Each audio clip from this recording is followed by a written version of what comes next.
So to get us set with our background questions, we've got warm-ups, we've got goals set up, and so is there anyone who would like to do a quick recap of the last session from their character's perspective for some free inspiration?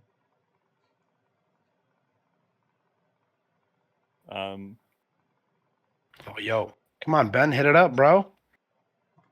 so I was traveling to Ispin's funeral, where I came upon an injured traveler. He told me about these monsters that attacked him and kind of took his fellow yeah, travelers away and took them to their camp. I rushed to the inn very late for the funeral, where I managed to convince some lovely folk to help me try to save the other travelers. We were unfortunately not successful at that, but we took care of the monsters at least, and the injured traveler was brought back to the inn. So we saved one life at least. I did want to make sure that you guys, in fact, went back for him and brought him back. Yeah, Uh, remember Arno did. Arno remembered him. Yeah.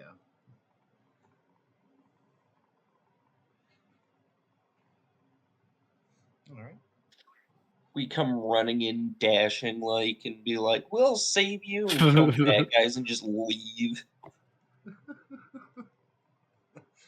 Our job here is done. Here's a band-aid.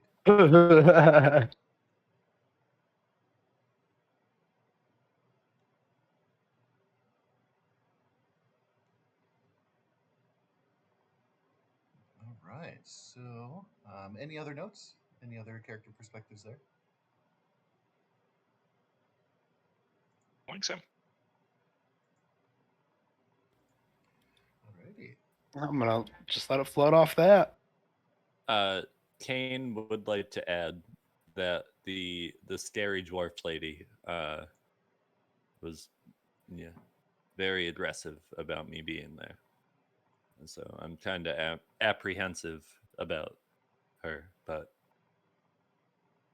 Yeah, she did meet you after being not so gently woken. yeah, I did see her just destroy someone with a frying pan though, so Oh yeah. I will be friendly with her, but apprehensive. I'm not sure to the extent that she is aware, but they actually had to use Mage Hand to block her nostrils to wake her up. That we did. And it worked like a charm. Eventually, yes. I maybe wouldn't tell her. Oh, no. We're not telling her. No. That's our little secret. She's been touched by too many of your nasty magics already. Don't tell her that. More where that came from. Now that we know that bugs her, it's a game on now. That's the scary part. We're gonna have a little bit of fun with that. I'm gonna have to get a book of D20 pranks and stuff. Yep. Shenanigans ensue.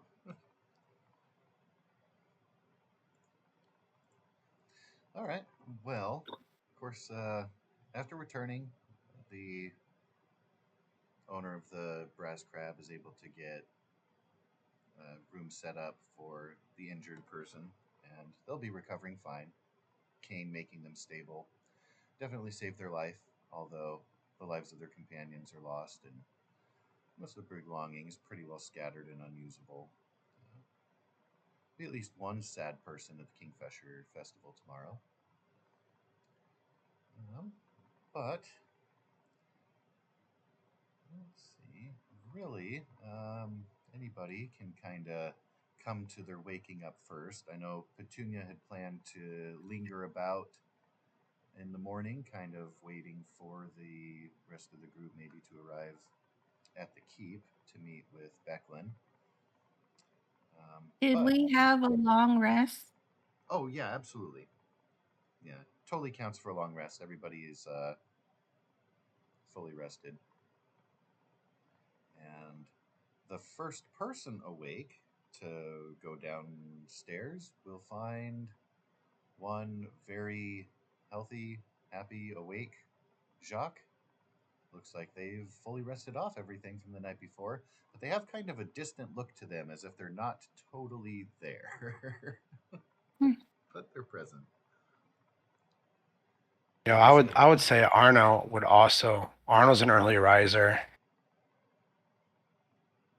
getting in his like daily routine, fucking stretch and little workout to warm up his body and whatnot.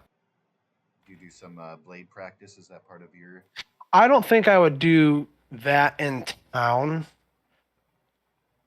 It depends on how much longer he would stay here. And if I was to do that, I would go do it and I would get an audience to show off in front of. Oh, okay. Like probably like orphan kids and whatnot, and like fill them in a little bit about Arnold's background and show them that they can like come from nothing and be something badass. That's awesome. The true role model. Yes, big green guy. Right, yeah, Yeah. after they've run away in fright from the person they've never seen before, a race like yours, as far as they know, is real. You too can be a Drop big it back. green guy. You too. You too. Eat Don't all be your jealous, vegetables bro. and you'll turn green like me. Strong. Okay. Hey, I'm one of those orphan kids. You watch your mouth. That's what I'm saying, bro. So your routine today, though, wouldn't involve that. You'd be a little bit more private and getting warmed up and stuff. Yeah. Okay. Do notice usually in the mornings, an inn would kind of have some cooking going on. There was plans to be making some food and stuff for the festivities, but it appears that the cook is not present. Although, of course, Brunhilde was talking about possible occupation, but you know the big guy that was here yesterday hasn't been seen. So your usual offering of morning foods may be limited if you go looking for that. Just not the usual smells and clatter going on in the kitchen that you might be accustomed to.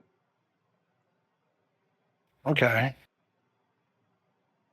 I do think since Brunhilde took a job for 2 silver a day, she probably would have made something for breakfast for the inn's patrons. Okay. Since we hadn't covered that, is that something you would have made that could be served cold in the morning, or would you have done prep work and then Yeah, there's planned probably to serve been like hot bread now? ready to be baked first thing in the morning, it's like sat overnight rising. Okay. You know, there's leftovers, finger food leftovers, but Certainly from yeah, the funeral gathering, the it's not hard to reception. throw some oatmeal and some bread and some fruit, dried fruit or whatever out, and like a really dark, thick beer high in calories, and you'd be good to go. Start the day with the runs. Certainly. After stomach troubles the day before. You gotta push through those troubles, bro. That's what makes a champion. Yeah, you just got to make sure it's all out of there. Yeah. Can't be carrying that with you on the trip. No. He can sneak up on you. Okay. So those little offerings will be Made her slowly way. made available. What was that, Dooney? Sorry? Oh, I was just saying Petunia would have made her way back to the inn to wait for the other guys to follow them somewhere. Okay, perfect. You then will have arrived just about when you see Arno coming downstairs and heading out back to go through his workout routine. But it will be he and Jacques who, as of yet, are present. So you're welcome to go up to the bar there, or you can hang in the back. up to you where you want to kind of be in the place.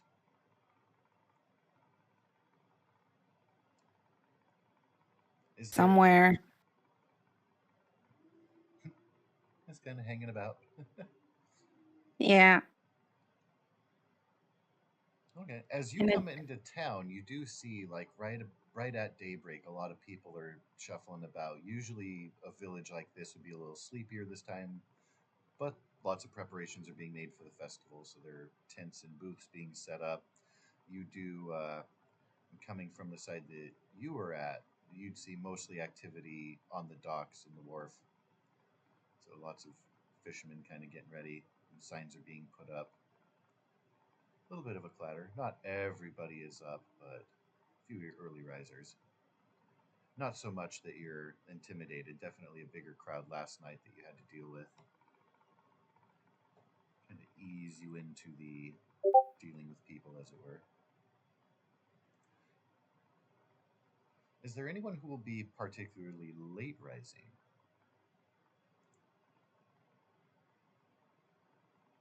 No, not me. I'm on time. I'd probably be the last person, but not particularly late. Maybe like fashionably late. Okay. Maybe like a little fashionably late. Like 15 minutes. Alrighty. It's safe to Or assume half an hour. that Kane and Kelp and Brunhilde will be present to see Abbott as the final person coming down the stairs. Yeah. Alright. And again, you guys do all see Jacques. He looks to be pretty well healthy and good to go, but a little bit of a blank stare kind of going off there. Steve is willing to fill in the blanks there, as he will. Yeah, that's what happens when you eat bad mushrooms. It catches up to you after a couple days. It can. And a side note on Connor, he might be back for the last bit of the session. So he might Good. be home in a couple hours there. So might be able to catch us there toward the tail end. Just a heads up there, got that note in Discord. In other news, Arno has finished his workout routine and the sun is rising. It's a pretty nice day here in the tiny little village of Vogler. I'll get us moved over on the map. You can kind of see and reference things.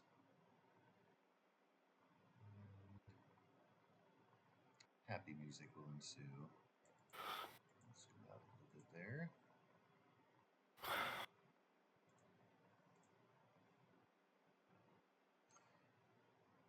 So, is there anything you guys wanted to do or say to each other before heading out toward the keep?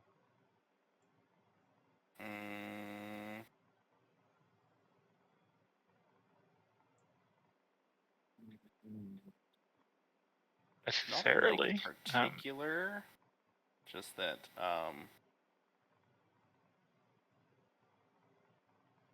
Kane maybe would be better off minding his own business. Before anyone speaks, how do I turn the music down just a little bit? Because it is really loud on my end.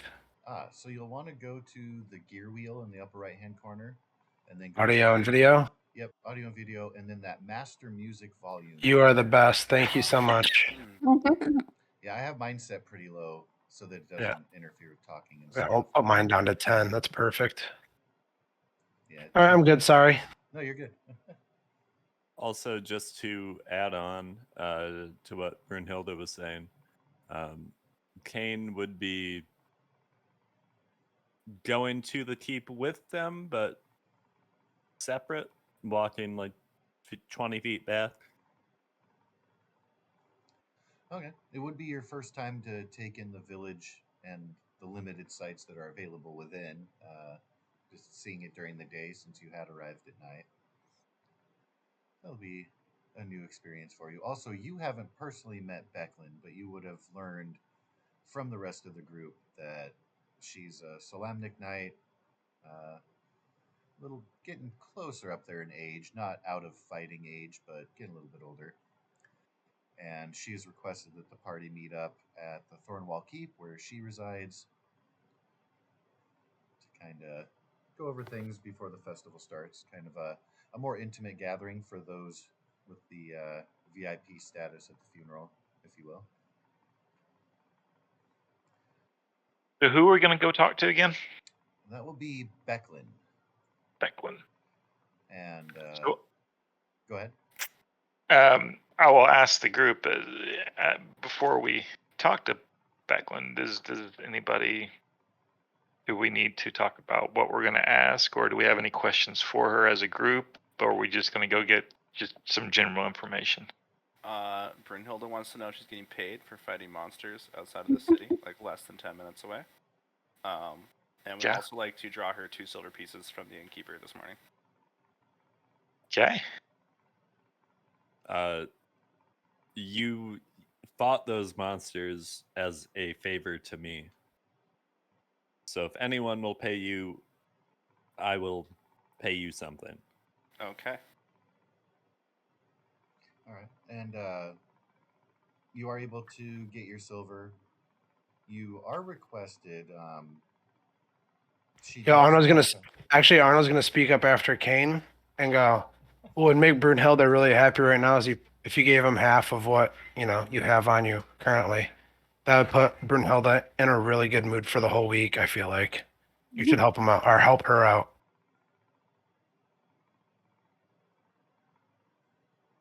Also, if you plan on traveling with us, she's the group cook, so that money will help go towards feeding you. I mean, I'm a cleric who was orphaned at a monastery. I'm not sure. That's been years. Look where you're at now. Looks like you could have something on you, I just recently left, sir. Oh, okay. I help people out of the kindness of my heart. I get it. Worldly possessions are not really my forte. All right. Well, what other worldly possessions are your forte?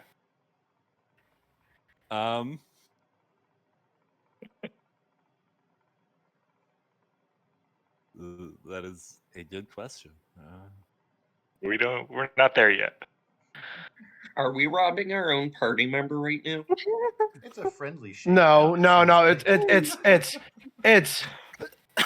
I would say like it's to show his participation of the group and to put in like an effort to show that he's going to be helpful to us. That he's not going to be someone that we have to carry along and take care of. When Brunhilde asked what other possessions I have, I'm gonna use message and just beam a message right to her. Like, oh man, oh no. Yeah. I don't say that out loud. I will pay you.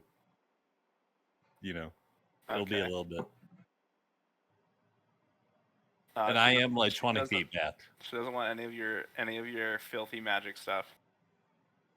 Well, that's all my worldly possessions. Gross. You want me to enchant your cast iron pan? No, I don't. My cast iron pan is enchanted with guts from last night. It's fine.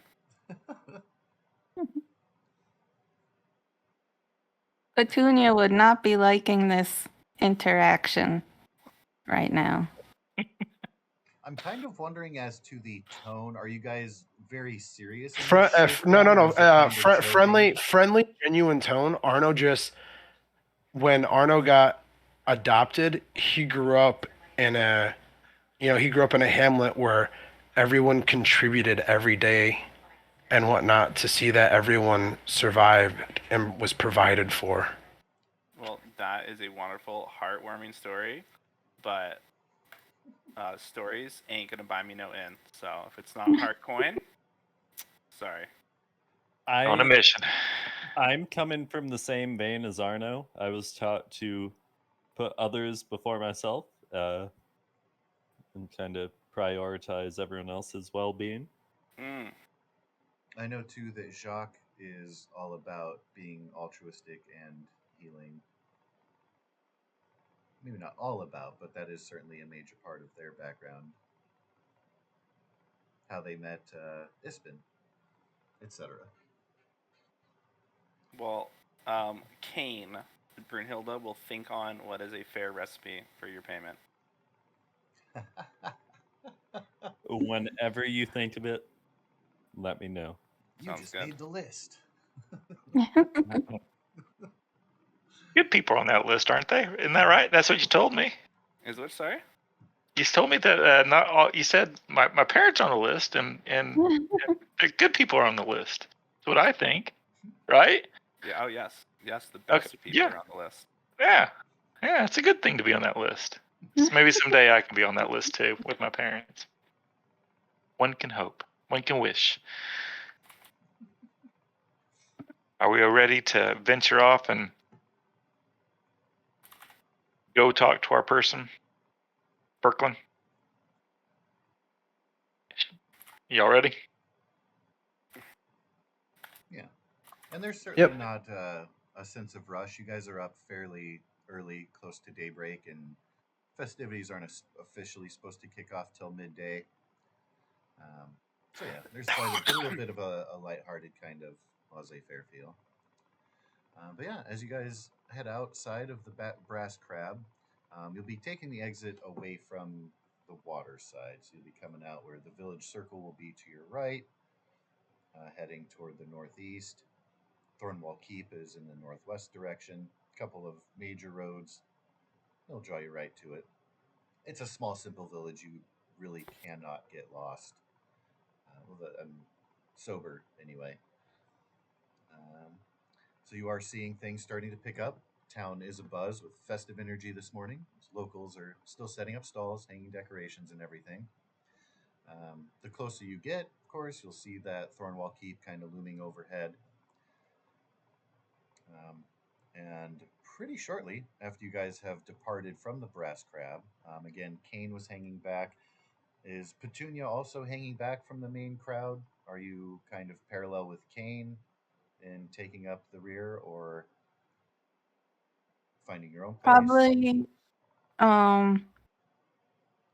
more like off to the side. So if people saw us, they wouldn't think we were together. But I'm still following you guys. Okay.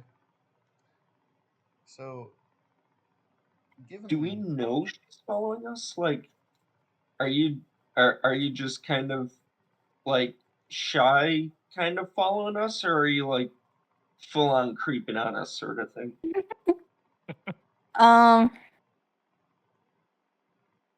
It wouldn't, in my head, it wouldn't be creeping, but others might perceive it as creeping. Are you like raising your knees really high and you have your hands like bent over like an ant? You just got like doing the creep coming up behind. Got us, that or little just, like tiptoes.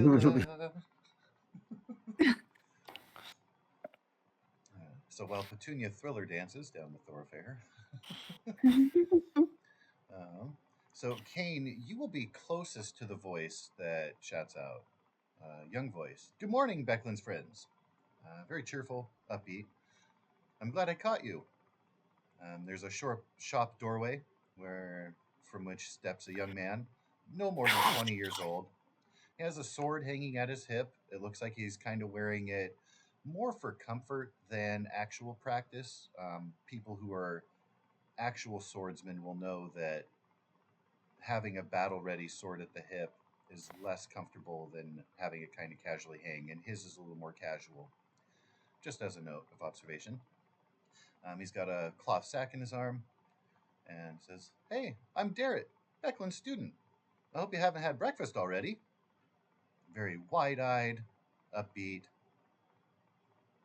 I would assume we have, but Arno's always down for seconds. What's up, baby? Thank you. We can always eat more. That's what I'm saying. What you got cooking? What's for breakfast? I'm on my way right now to get some fresh baked pies from the fishbowl. Beckland wanted me to make sure you guys had something to eat while we were meeting this morning. Y'all can come with me if you like. He looks really eager to runs right up to you guys. He's bright eyed, is particularly keyed to Jacques' attire, being a Solamnic knight. You can tell he looks up to that, being an aspirant himself. But yeah, he's very big, toothy grin, kind of looking at everybody back and forth. Doesn't really flinch when he looks at Arno, which Arno, you be maybe a little bit surprised, as other people have kind of given you a weird eye during the course of the funeral and the reception. That's still kind of new, so I don't know if Arno would notice yet. Like if he would have, you know what I mean? Okay, Been here for 3-ish, 4-ish days. right. I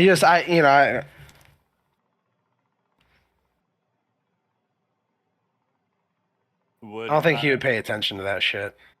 Fair. Yeah, let's go with you. If you want to take us, I'd be more than happy to see the sights and see where the pies are made. Brunhilde will come and judge these pies.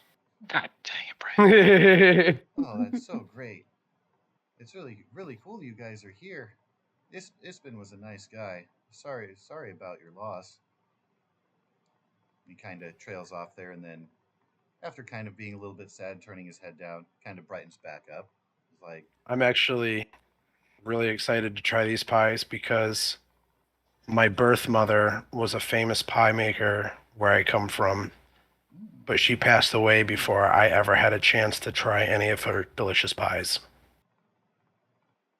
So let's go. We'll do this. Oh, that was quite the up and down in my emotions. Yeah, Arnold's pumped. He's very easygoing, you know? He's an easygoing, fun guy. So, of course, you can see on the map there, the fishbowl is a little bit to the west, so it's a pretty short walk where to go there. And Darrett is super excited. That innocent, youthful dopiness kind of meeting like celebrities. So he kind of peppers questions off. Hey, where are you guys from? Oh man, I really like your hilt. That's cool. Oh, I've never seen a sword like that. Who's the little one? She doesn't seem to be. Is she with you guys? Yes, sometimes. Kinda, yeah, at times. She's like a like a stray cat you can't get rid of. He enthusiastically waves at Petunia from the distance, like the big wavy. Hey there. How I view it is we're becoming a family.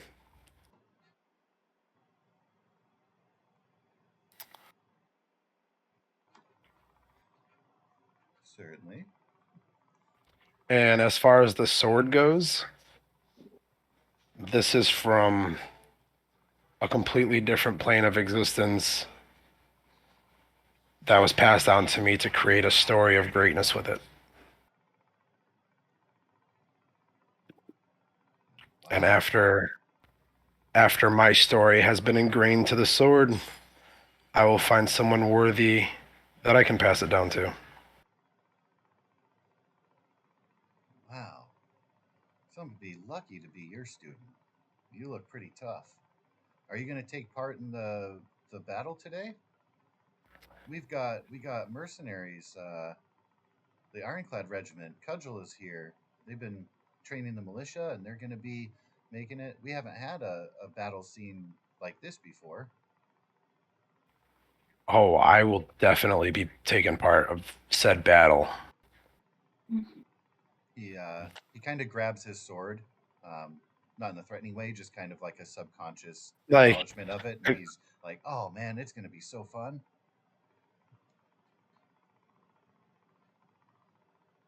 How long before this battle takes place?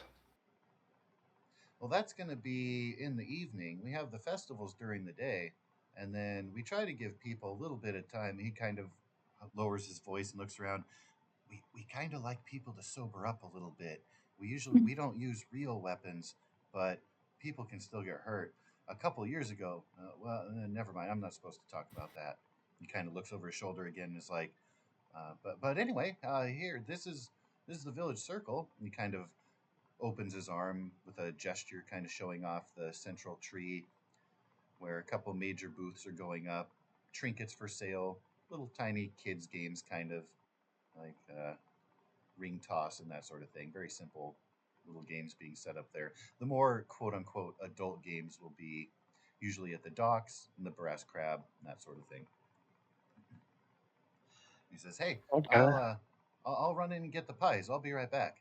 And he scurries off to run inside the fishbowl, and it doesn't take long for him to come back out. He's got his arms full, and they're all individually wrapped, so you can eat now or save them for later.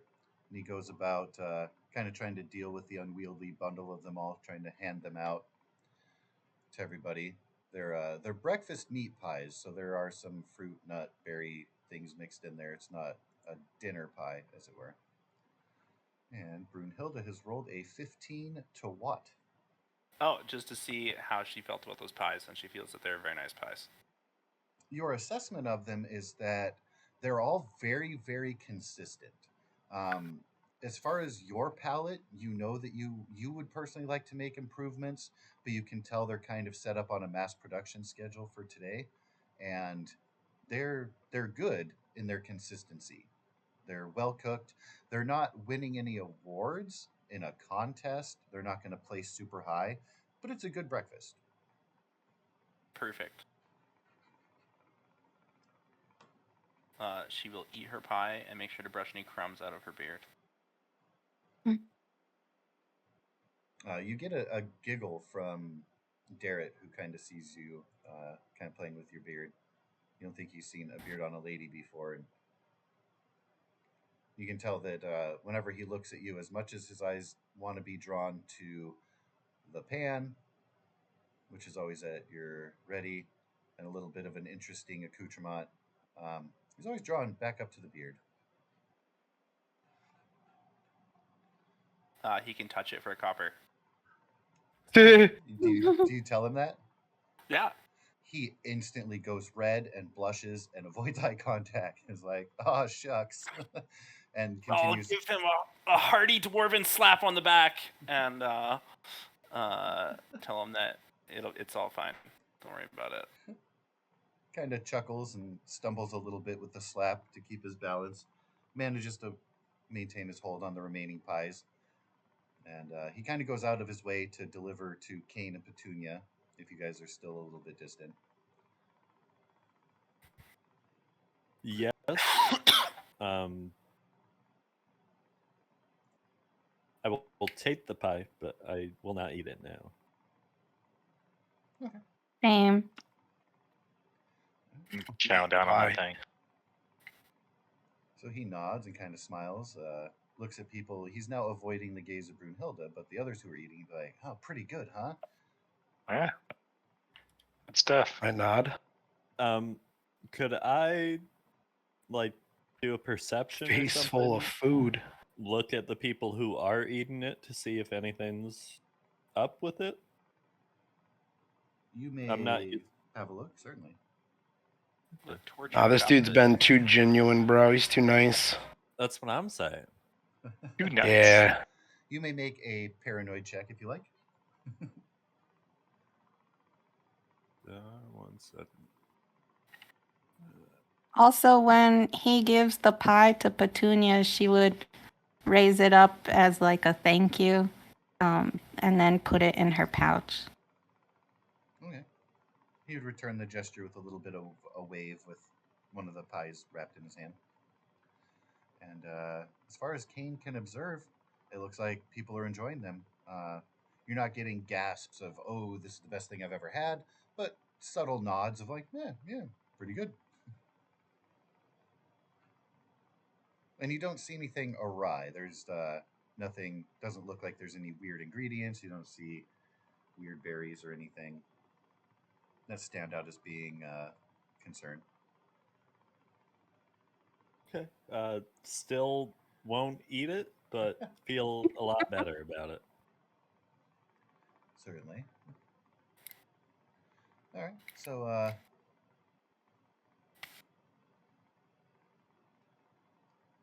Darrett kind of stands there. He's kind of looking at you guys, enjoying the pies. He's like, well, if you want, I can show you the way back to the keep. Of course, you can see it right over there. And of course, from the village circle down the major road that kind of heads straight to it, you can see some of the the building marks of it towering above, looking over the village. So a little bit better vantage point of it from here. Brunhilde would like to embarrass this child further and tell him that he needs to escort the lady to the keep. You see him blush a little bit again, and he's trying to avoid your gaze, but you can see something well up, and he meets your eyes, and he holds his elbow out and kind of gives a little curtsy and says, "But of course, apologies, my lady." Perfect. Brunhilde will take his elbow and, you know, waltz along beside him wherever we're going. What a lad. He's like, "Oh, what a fucking day! Oh gosh, sorry. That's not knightly language. I'm always being told. Oh shit. Oh gosh. Sorry, ma'am." You are correct. It is extremely unfucking knightly.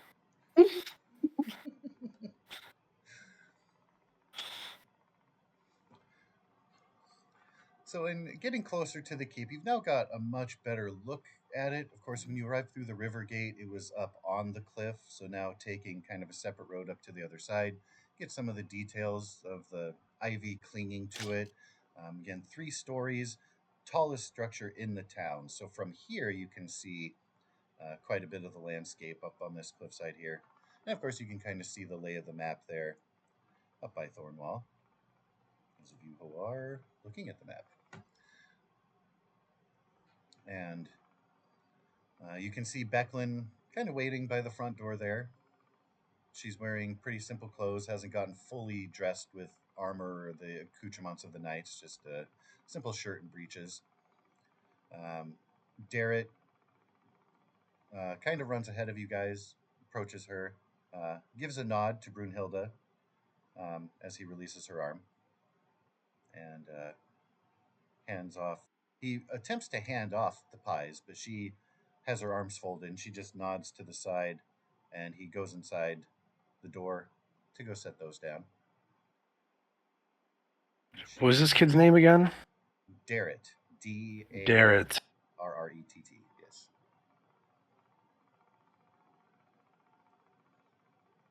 And Becklin says, "Well, good morning, folks. This is," and she kind of makes a gesture, "my humble abode.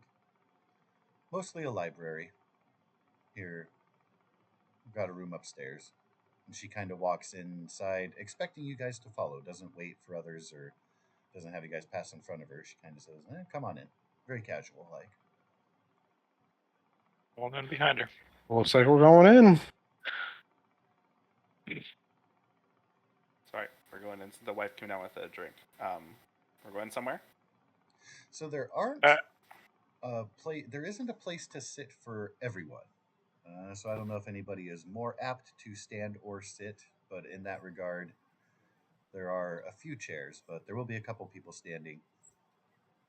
It's a little bit cramped. She doesn't usually host this many people, and you can tell it's her personal office, library, study space. So there's stacks here and there. It's not particularly, she's not dirty by any means. It's organized clutter, if that makes sense. Yes, sir. Kane would prefer to stand. definitely be standing as far back as possible, just kind of observing. Is there a socially unacceptable place that normally wouldn't be a seat for a regular sized person, would be a seat for a dwarf?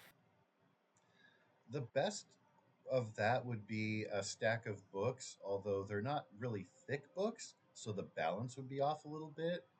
Other than that, you'd have to kind of make a pile out of like boxes that are holding odds and ends and maybe draping something over it, piece of cloth. But a couple book stacks, maybe, that would be awkward. If somebody sat on my book stack, I know I'd be a little bothered by that.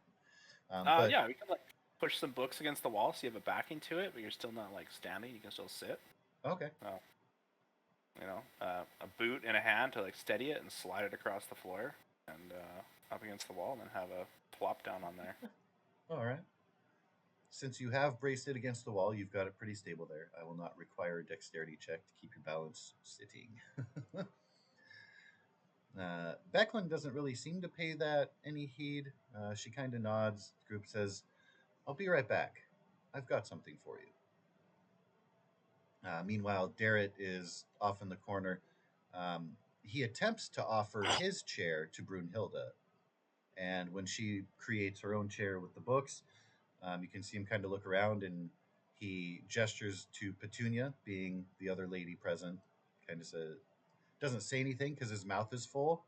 Kind of gets a mumble out, but you know the gesture clearly. He's offering you his seat like a gentleman.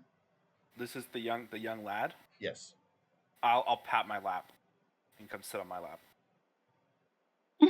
Harass him in. Are you Harass him in offering? his commandant's office. Are you offering your lap to be sat upon by Darrett or Petunia? Garrett. We gotta harass the child in his boss's office. He doesn't. Darrett or Garrett? Darrett with a D. Okay, that's I was just making sure I have his name correctly when I wrote it down in my notes here for my next journal entries, which is going to be really long because it's going to be 2. We are looking forward to that. I got you, bro.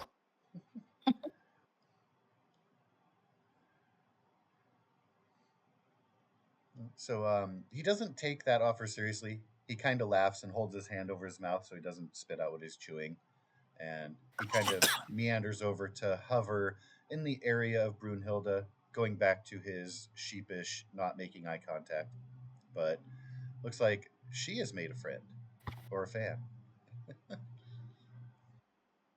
So Becklin comes downstairs. She's carrying a shallow wooden box about 3 feet to a side. And she sits out on the table, scooting aside a few of the extra pies. And she kind of has her head down. Looks like she's kind of holding something back. And she looks up, says, Ispin left this for all of you. But it comes with a condition. Since he won't be attending the Kingfisher Festival this year, he wanted you all to participate for him. It's part of why he wanted his funeral held on this week. Specifically, he'd hoped that you would take his place during the reenactment of the Battle of High Hill. Every year, he looked forward to participating and dying in an even more ludicrous way than the year before.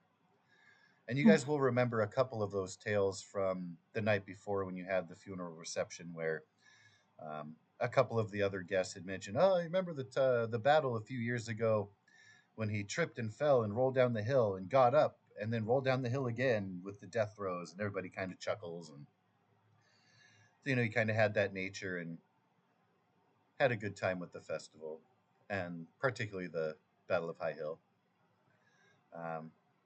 You see Becklin kind of have a solemn smile, kind of a smirk in memory. And she opens the box with the lid against her, so you all can kind of see in there. Brunhilde, with not being very tall and sitting, be a little bit harder for you to see, but she does kind of prop up. Inside the box contains what you guys will all recognize, except for Arno and Abbott, of course. You've never seen it before, but it's Ispin's signature shield. It's carved with a scarred broadleaf tree and painted a mossy green, giving him, of course, his name. Um, and you'd all be familiar, of course, hearing the story yourselves directly from him, or even the retellings of the night before, that he was given the shield by a unicorn in the far-off forest of Darkenwood. And none of you really know if that's true, if it really is magical, as he said. Could be another one of his tall tales, but the shield itself is very real. And Becklin says, of course, there's only one shield, so whoever would like to take the honor, I would hope be participating in the reenactment. None of you are obligated. I would hope that maybe all of you would like to partake, but for the one who wears the shield, I must insist in Ispin's honor that they wear it proudly and take part in the battle as such. She kind of looks around and leaves it for you guys to decide if anybody will take that up. I would definitely want to join the reenactment, and it would be an honor to be a part of that. Absolutely. As for the shield, who wants the shield? I have no need for a shield. I really feel like Jacques de la Rose would be slavering for this shield. Probably. But Does he use a two-handed weapon, or is he using a one-handed weapon? I feel like the shield would best be for Jacques. Myself also. Yeah. Jacques has a flail and a javelin. Okay, as their yeah, primary absolutely. weapons on there. So, On the character sheet. If it's a Jacques, then. Oh, I haven't updated Jacques' character sheet to level 2 on Roll20. Shame on me. I'll be doing a review You of that this week. motherfucker. Well, I need to compile all the backgrounds and stuff too, so add that to my off time to-do list. But yeah, so she certainly, you can tell her eyes do linger on Jacques, being a fellow Solamnic Knight, but she's certainly not trying to hold back. She's not trying to be pushy with it, but you can tell she doesn't disagree with the party kind of leaning towards Jacques taking that mantle.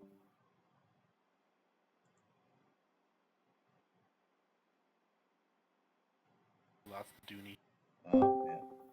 Back. This reenactment, this fight reenactment, do we have to dress a certain way, or is there a side that we play? How does this work out? I'm very interested in this. I've never been a part of one. So Becklin starts to try to answer, and then Darrett jumps in, kind of still chewing and half mouthful. But he's like, "Oh yeah, so the militia and the mercenaries, they're going to take different sides." And he kind of puffs up his chest and thumps it and says, "We're going to be the Solamnic Knights that help protect Vogler." And of course, you guys know Vogler, named after the Solamnic Knight who protected the village in that battle that you guys are reenacting. You can tell that Darrett takes it seriously and is very prideful. You can tell that Beckwin doesn't like the interruption, but she's not upset. You can tell she appreciates his enthusiasm and is just kind of letting him have his moment. Kind of take the spotlight and be important in front of all of you travelers and warriors and such.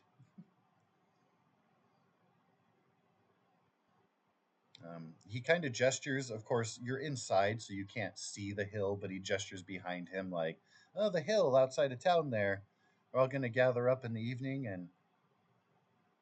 and kind of take up sides, and we just kind of play fight. Hopefully nobody gets hurt again." And he kind of trails off. You see Becklin kind of has a flash of a look at him. "Don't talk about it."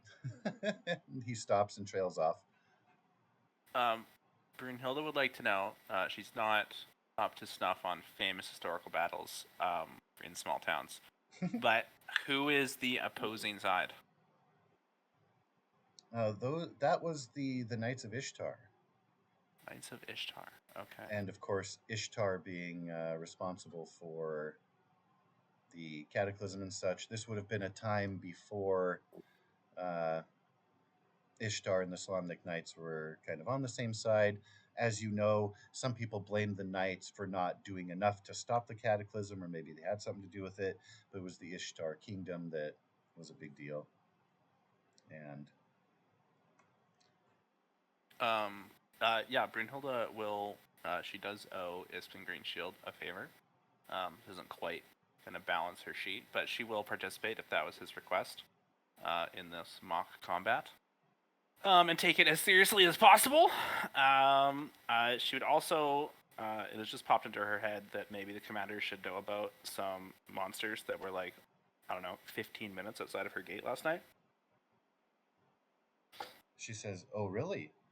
No one has come and told me about this." Yes, there was a.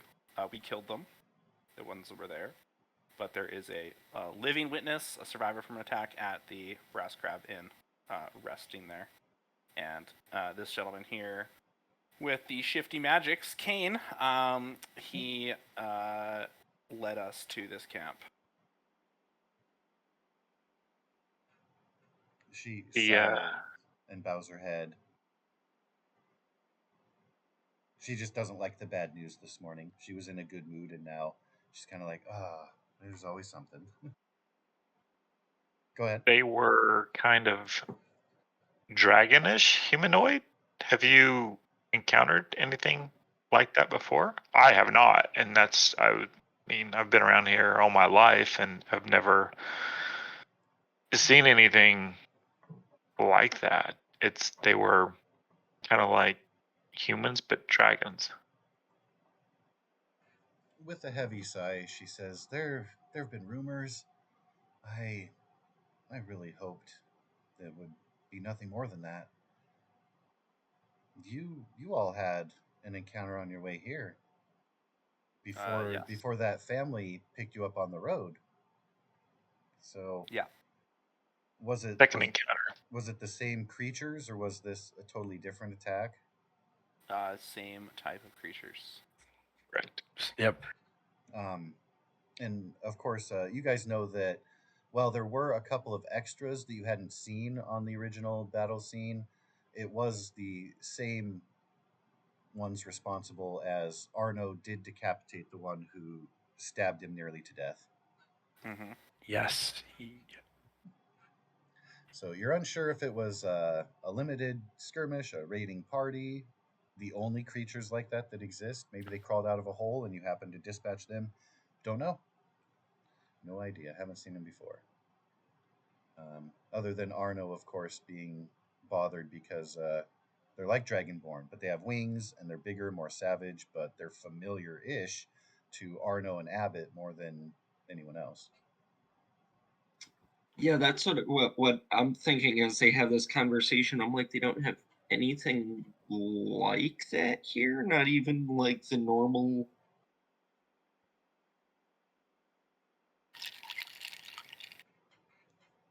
And she would say there aren't any kind of creature, no lizard folk that I've heard of. Ispin didn't talk about such creatures in his journeys. I feel like, if anything, I would have heard him mention them. He talked about unicorns and trolls and all kinds of strange things, but never anything like this.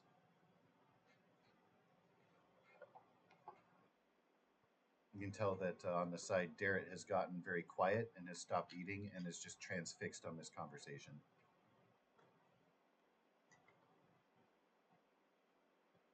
Says, were there any signs of more of them? Do you think he took care of it? Am I going to have to prepare defenses here, or what do you think? And as she says that, it looks like she starts to rummage on the side. You can see she's starting to pull out pieces of her armor to get dressed in it for the day. But she's listening. I'm highly concerned about it. I couldn't tell you if it's more or less. We've just seen what we've seen, but they were scary and they were not nice. They were eating people. That's not a good thing. Derek kind of gags and gulps a little bit.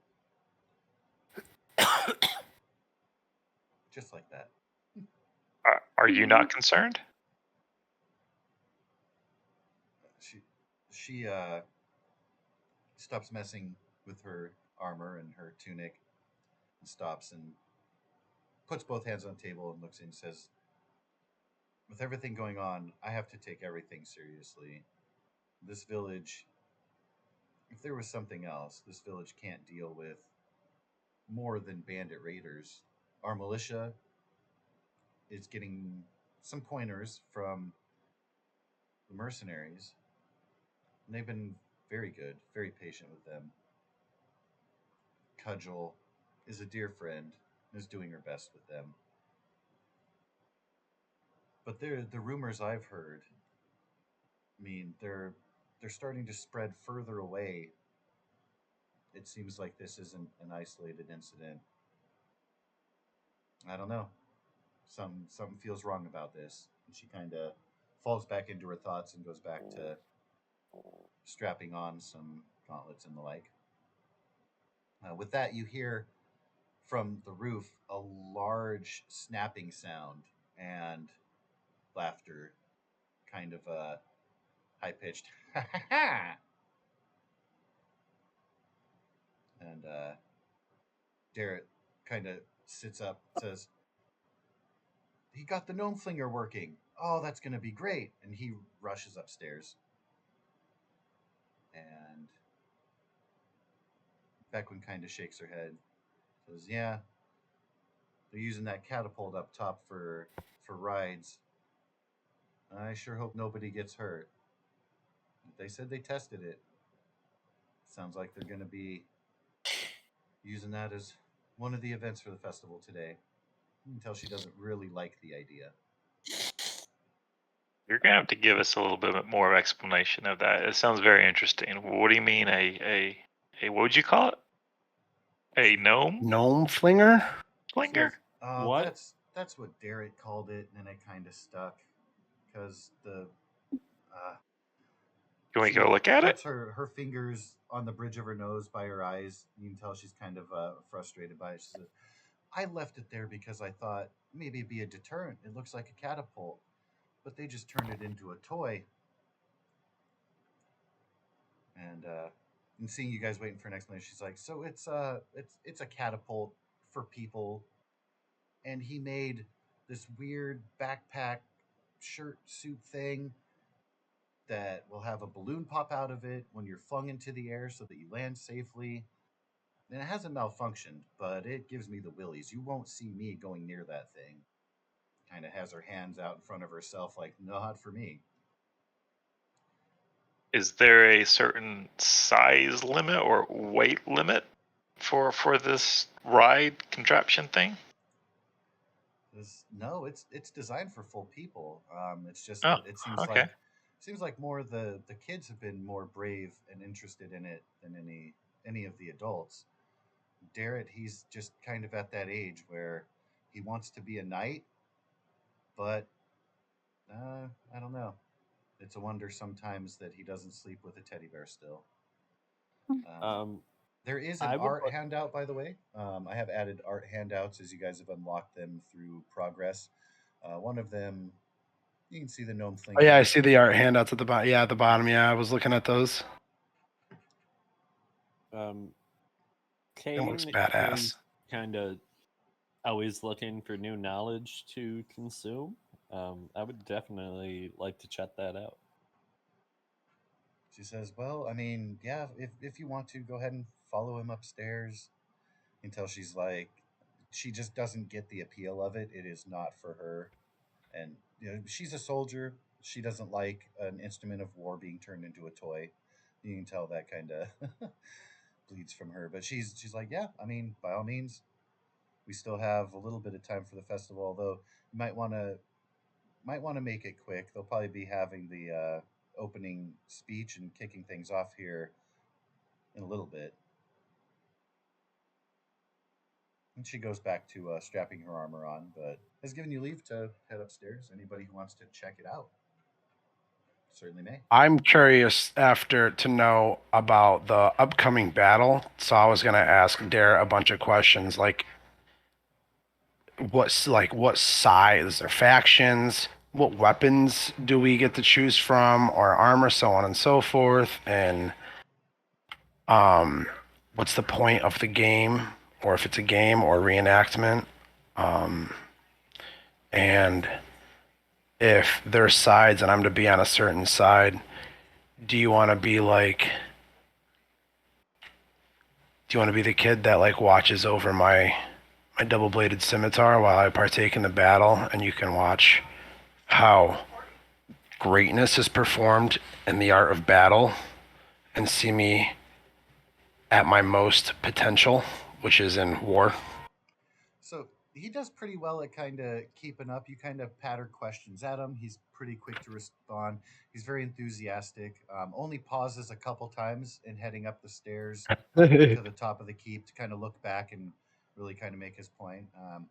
But he reiterates again Knights of Solamnia's victory over the forces from Ishtar, led by Lord Vogler. The battle itself is supposed to really just be for fun for everybody. So you can really have any kind of mock weapon. Sometimes even on the side, you'll see kids pick up sticks and pretend to have swords, and everybody just has a good time with it. Usually, the highlights are individuals like Ispin, who makes a dramatic death scene, or the big moment when Lord Vogler is supposed to have his big standoff with the enemy commander. Darrett says, "I always wanted to play Vogler, but it seems like it's always not me." Do you get the impression, like, since he was younger, he always wanted to play that major role, but probably somebody more important in the village Got or it. in the militia will kind of push him out of the way and be like, "No, I'm Lord Vogler for the battle," that sort of thing. Poor kid. Right? Hey, life lessons. The difference this year is having Cudgel and the Ironclad Regiment involved, so they're actually able to have a bigger deal about it. Kind of a happy coincidence that Cudgel was in the area, and Beckwin was able to convince them to participate. So, Brutenhilde would like to speak to Captain Becklin, sir, privately. Once everyone's shuffled out, just kind of like hang for 30 seconds. okay. While you are lingering, is there anyone who is not going upstairs to check out the gnome flinger? Me. I'm hanging out with Darrett, I'm okay. just talking his ear off and whatnot. I see this kid as like a possible pupil, you know? Okay. Yeah, you guys are making haste up the stairs to the gnome flinger, and you guys are ahead of the pack. So you're kind of having that conversation to yourselves, although everyone else can hear. It's too close to quarters for the sound to carry away too far. So everybody can kind of hear as you trail upstairs, going over those details. One thing he does say, "Oh, it would be an honor to hold your sword, but then I wouldn't be able to join the battle." And that's kind of the last thing as you guys are clearing the top there. So besides Petunia, anybody not heading up? I'm not.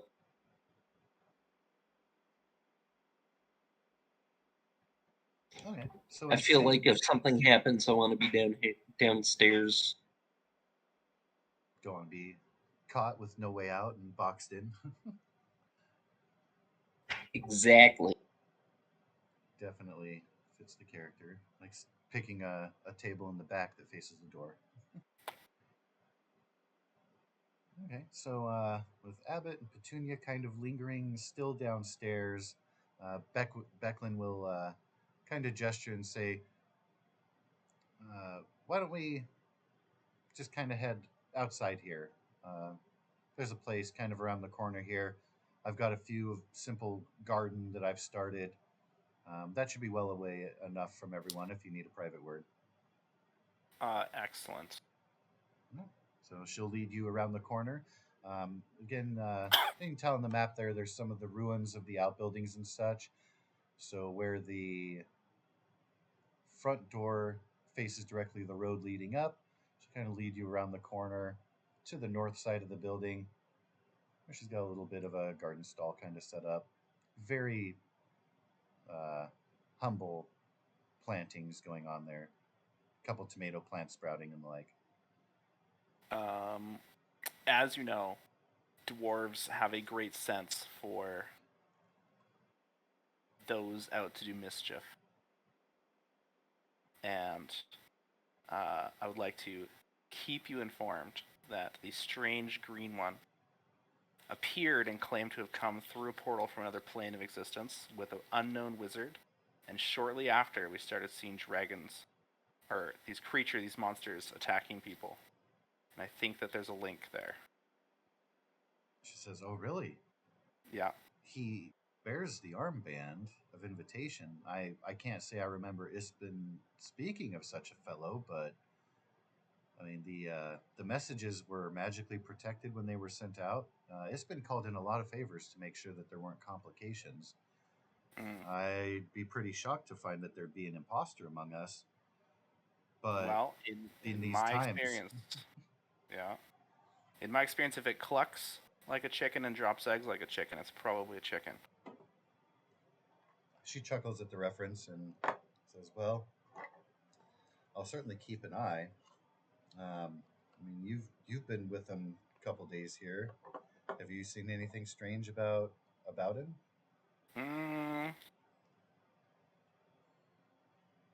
Not yet, but I've got my eye on him. All right, and he just came through that portal by himself and Oh found you no, guys the on other the one, road. the other one came with him. Yeah, he said a wizard. Yeah, a wizard supposedly dropped him off, and they have these monsters in their lands, but not the same. Strange. And Very, very strange. who was the other one? The him? dark brooding one. Oh, Abbott, I think. a little bit spooky. Yeah. But I don't feel malice coming from either of them. I mean, the one he's quiet. I would not want to meet him in a dark alley, but seems friendly enough. Respectful I'm of just space. saying there's no such thing as coincidence. Well, that is fair. I very much appreciate you bringing this to my attention. No problem. And the second thing, we came into town with a young man named Rice, and he has excellent potential to be a fantastic hero from legend, I'm sure. So if you could look him up and bring him in and give him some training, I'm sure him and Darrett would get along fantastically. Says And I bring had some heard more actually of knowledge. young Rice's arrival. I haven't had the chance to meet him, but I agree. I think that Darrett is actually pretty close. I don't know how much more I can teach him other than kind of he has that young naive look to the world. He hasn't actually faced real combat, so with the exception of breaking that, I mean, he's almost ready to be pushed into page status. I don't know if I could handle another one myself, but we'll certainly keep an eye out for the boy. Appreciate you looking out for him. No problem. And your garden looks a little sad. You should maybe talk to a farmer or something. She laughs and says, "Yeah, it's certainly not my trade. Even my parents would laugh at me on my knees toiling in the dirt. But this village has had a lot of peace in recent years, and it's been a luxury. Something to do with my time." And she kind of tilts her head and looks at it and says, "Guess I could take a little more serious. We'll think about that after this week and the festival closes. So long as those sightings and raids are a limited excursion, I don't know if my work is about to pick up or if maybe you guys have saved me some trouble. We'll see how that plays out." Amazing. She have a wonderful festival day. She nods and she kind of looks at the sun's passage and says, "Yeah, might want to, probably going to be starting things here pretty soon. Might want to gather up your friends." And she kind of starts walking back to the keep, allowing you to follow or not at your leisure. I'll wander along behind her. All right. So My good Petunia, deed for the day is done. yes, sowing dissent and suspicion amongst your companions. Hey, what if Arno is an enemy of the state? I might have just saved everybody. You never know. Yeah, Yeah. the coincidence is certainly a concern. Good to be present. Better safe always. Not wrong. So Petunia and Abbott, are you guys conversing? Are you guys staying pretty quiet? Are you having another pie, looking at books? How are you guys spending your time in this little library study area while your companions are upstairs checking out the gnome flinger? Books. I kind of want to get an idea of where I am still, like like the common history. Honestly, if she has like any kids books for like you know intro to history sort of thing, just the kind of thing everyone should know, that's what he'll be brushing up on. Crin for kids. Why don't you go ahead and give me a d20 roll? Is Kane also a plane walker? No, Kane is of this world realm. Ah, okay. Oh, sorry, that was Abbott talking. My apologies. Yeah. Oh yeah, just being a new arrival to the group and stuff.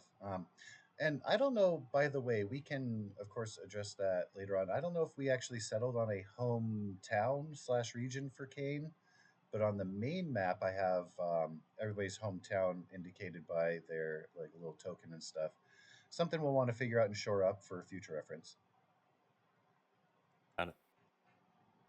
So, Abbott, you're able to find three books that talk about the history of the world.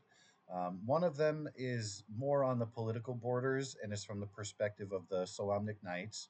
So it really focuses on the region and continent that you're on. There's even an entry, a small entry for Vogler. Talks about Lord Vogler and the village itself being established. No details beyond that.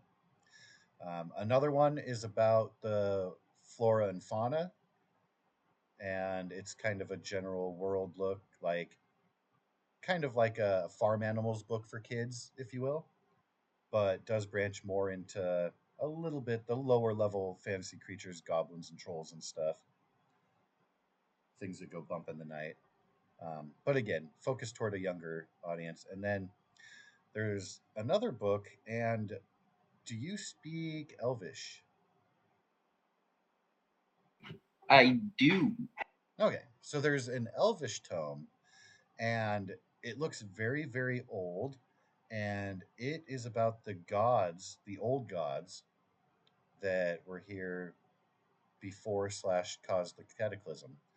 Um, Again, it's an introductory; it's not a deep dive, but you'll get some of the symbology and some of the basic history, some of the favored patrons of those gods, kind of an exploration. You can tell that book distinctly has a couple of different authors. The first part of it is in a different handwriting style than the second half. That is the one I will be perusing when she comes back through. Just because, I mean, I just kind of met this lady. I don't want to ask to borrow stuff, but maybe if I seem really interested, she'll ask me. Yeah, in coming through the door, if that's the one you're leafing through as she comes in, she kind of gives a side glance to you and Petunia in the room with a head nod, and she gives a quick whiplash look back to you. Says, "Ah, are you a fellow scholar?" She gestures with the Um, book and she says, "That's an interesting one." oh, you have no idea. I'm not usually a scholar, but it's, well, necessity and all that.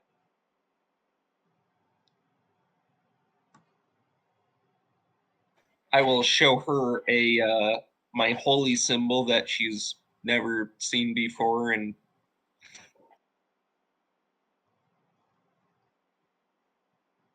She looks kind of wide-eyed. Says, "What deity does that represent?" oh, no one from around here. I'm from out of town. She raises an eyebrow at that response. Says, "Well, not a lot of people follow the gods. It's a pity that we're forsaken. Not all of them were bad. Sounds like we might could use their influence. It's a pity what Ishtar brought to the world, the cataclysm, the terrible thing. We're pretty lucky here. Our vicinity, well, I mean, as you probably know, Kalaman has survived well beyond the cataclysm, one of the few places. So we've benefited from our proximity, but if you've seen in your travels across the lands, not everyone fares as well as we have." Yeah, of course not. That's charming.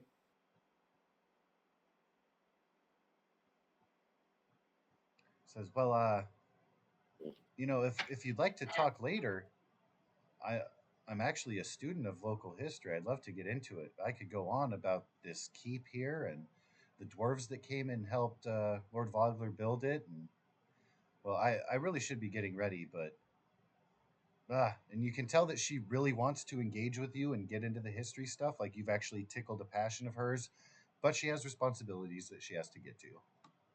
She's just kind of torn the moment, like, I want to stay in chat, but I've got to go. Oh, that's all right. She'll be back. She says, why don't you go ahead and hold on to those? And she gestures at the books, the three books that you kind of have in your holding there. Oh, hell yeah. Score. She smiles. She appreciates your enthusiasm. Says, I've read every word of those pages a number of times, so it'd be good to share the knowledge, especially if it's new to you. Oh, all of it's new to me. She's like, be careful. That's a deep hole to fall down. And she walks over to the table where she's getting her armor ready, and she nods at Petunia and says, "Everything good for you, dear?"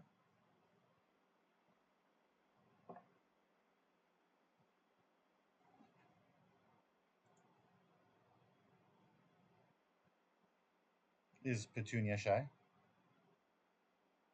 Oh, sorry, what? My internet keeps cutting out. Oh, you're okay. So Becklin was just talking with Abbott about the books he was reading, and when she goes back to the table to continue putting armor on, she just wanted to gesture to you and ask if everything is going well for you. Asks if you'd like another one of the pies or anything she can help you with. She just wants to acknowledge you because she notices that you're being quiet and kind of avoiding the main group. Is the box of stuff still on the table? Yes. And the shield is visible? Yes, unless Steve directs Jacques to take the shield, it will still be in the box. So Petunia would go over and kind of like rest her hand on the shield as like remembering Ispin and being sad a little. All right. Despite it being a cool morning, you feel a little bit of warmth from the shield. You don't know if it's him acknowledging your gesture or if it's just the inherent properties of the shield itself, but you get a little bit of a warmth from it in the touch. And I do a small like sad smile. Aw. Mm. Becklin, of course, she reaches out and puts her hand on yours where it's touching the shield. She says, "I know, child. I know." That kind of makes me uncomfortable, so I pull my hand back and kind of walk back over. But I give her like a head nod, like I I accept her condolences, but I'm feeling weird, so I'm gonna go back over there. She just nods. She doesn't take offense to your pulling away. Everybody, of course, deals with grief in their own way. Also, did Ispin expect me to participate in the battle, the reenactment? He would have hoped that everyone did, but Becklin has let you know that it's not mandatory. It's just a hope. He wanted everybody to kind of have fun in something that he enjoyed, but certainly, and especially for non-martial classes, Ispin had a lot of friends. He certainly wouldn't expect everyone to want to play with wooden swords for the afternoon, so Okay. or evening, as it shall be.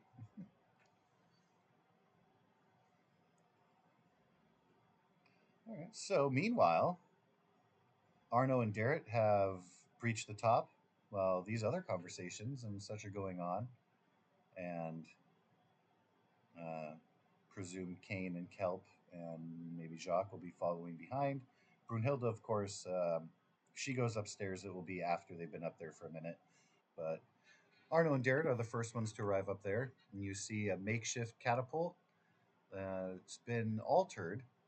There are a bunch of what you assume were the Nary crash devices described by Becklin. They kind of look like strap-on backpack things, almost a full shirt, but a few straps to hold on, and then kind of a bulky backpacky part. But those are gathered on the side. Looks like they're set up and ready to go, prepped for the arrival of people to utilize it. And the gnome flinger right now is positioned to send somebody over the river gate to land on the cliff on the other side. So if you look at the map, there'll be the keep, the river gate, and then there's a big tree and a couple little trees, and that's where it's currently being aimed. And it looks like there's somebody on the far side. The sound that you had heard, it appears, was a test run, and you can see that somebody has landed on the other side, but they're too far away to hear any kind of noise or anything from them. And Darrett has stopped talking to you, Arno. When you get up there, puts his hands on his hips, and takes just a deep breath and looks at it in awe. Yeah, I'll admire it as well and wait to talk to him until I have his attention again, you know? And can we try it?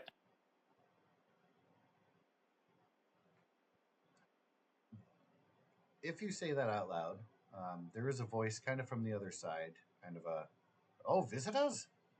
And a gnome walks around.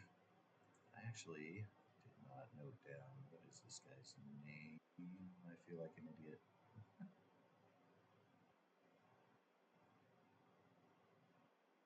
Than. Than is the name of the resident Tinker Gnome. And Darrett says, "Hey, Than, I got some new friends here." He says, "Oh, really?"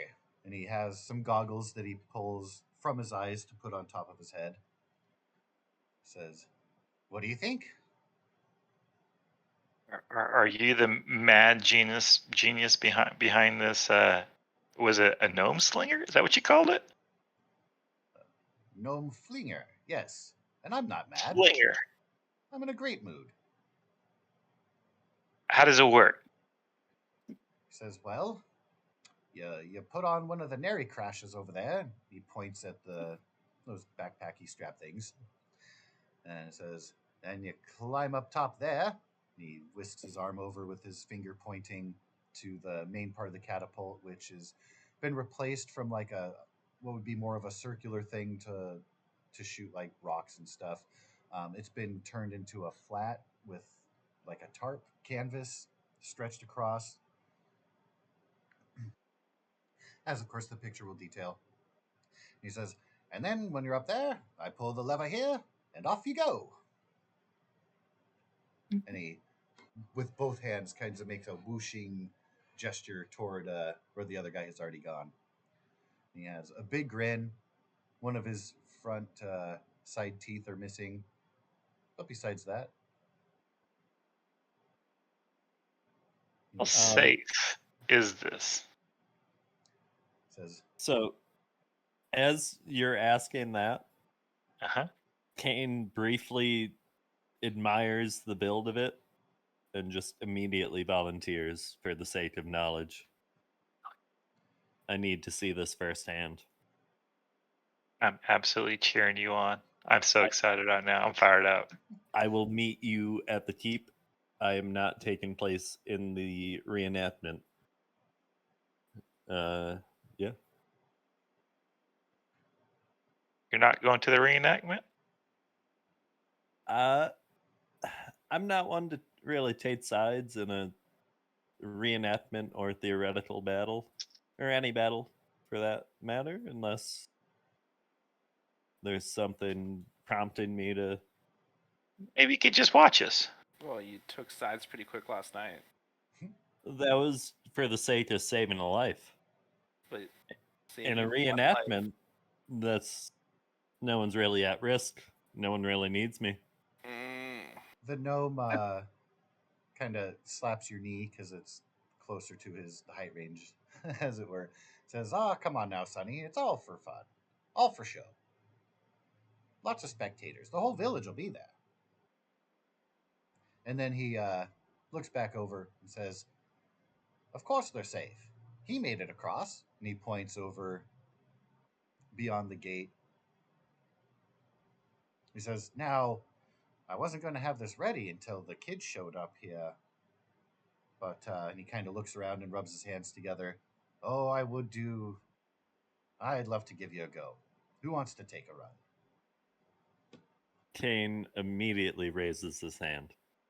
Brunhilde would also like to go once she gets up there. Getting even better.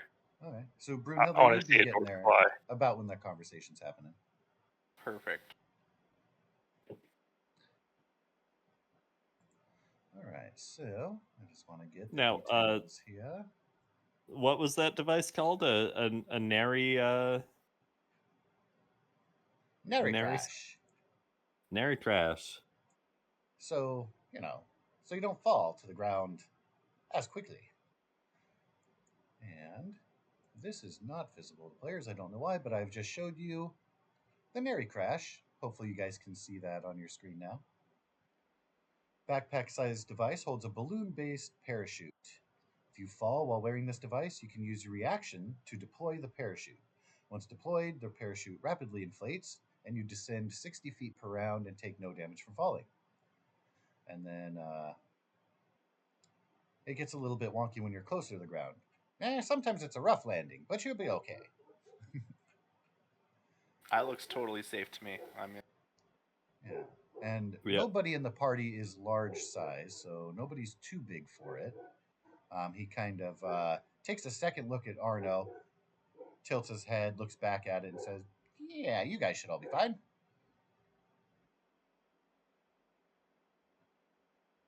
I'm gonna be taking part in the reenactment, so I don't think I'm gonna be getting shot out of that thing. And if Darrett is gonna be taking part of the reenactment as well, I want to make sure you fight alongside with me, my man. I can teach you a whole bunch of stuff. So just to So- clarify on the day's itinerary, you're really close to when the festivities will kind of be announced and beginning.